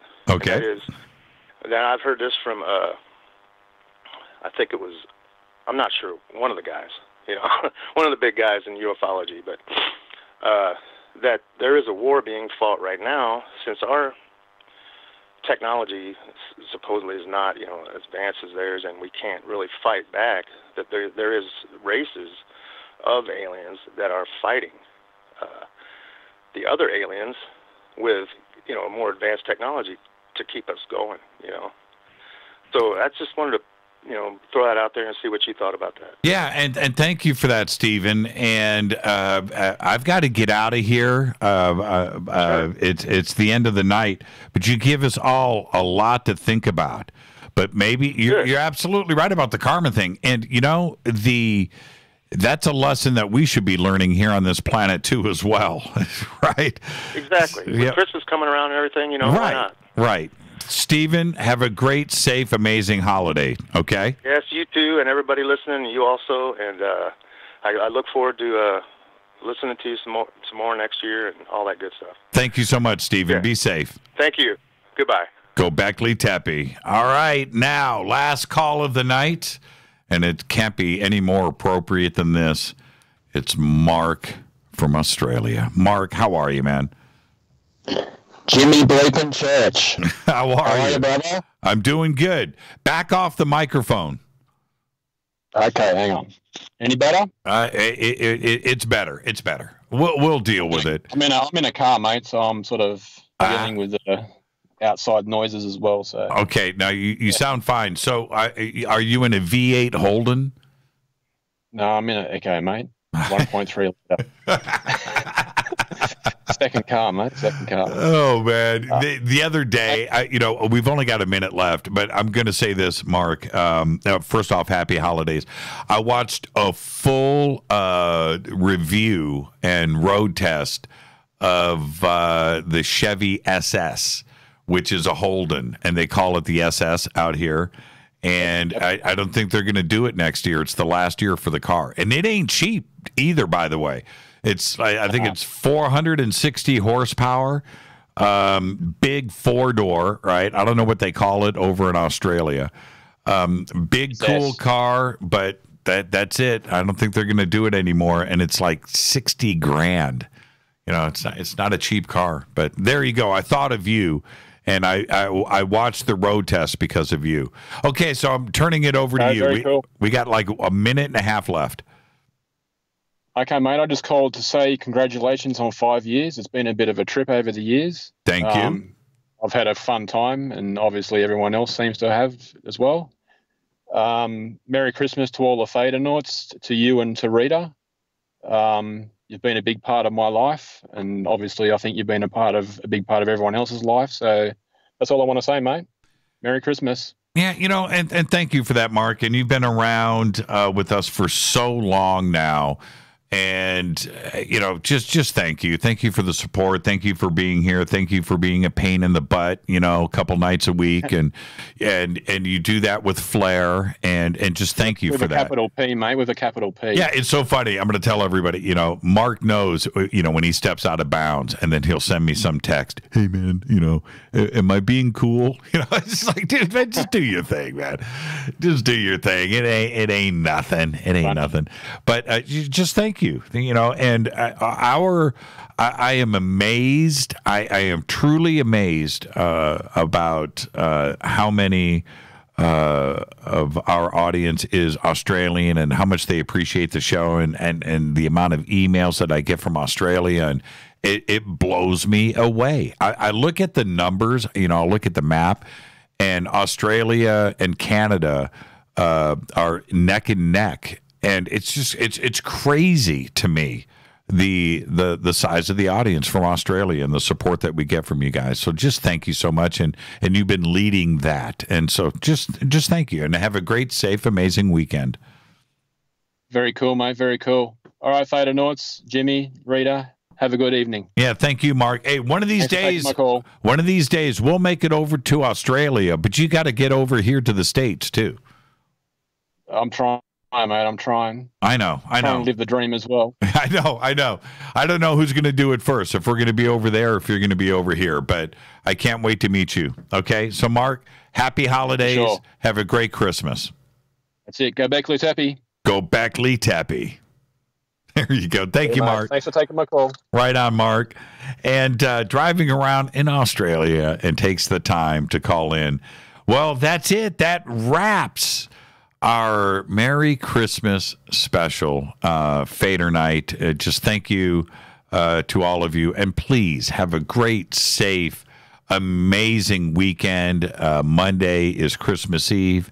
Tuesday is Christmas. And then, of course, Wednesday we'll be having our holiday party up here in Hollywood at the Rainbow Bar and Grill.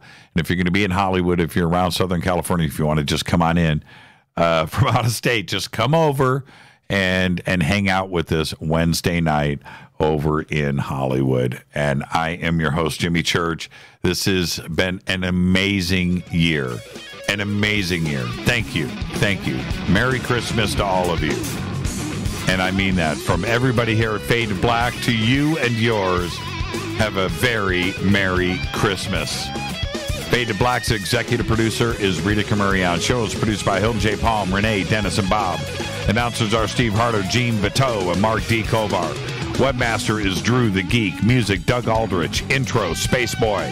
SpaceboyMusic.com. Fade to Black is produced by KJCR for the Game Changer Network, and syndication is KGRA, The Planet. Thank you to Teresa Yanaros. Sterling. Amazing tonight. This broadcast owned and copyrighted 2018 by Fade to Black and the Game Changer Network. It cannot be rebroadcast, downloaded, copied, or used anywhere in the known universe without written permission from Fade to Black or the Game Changer Network.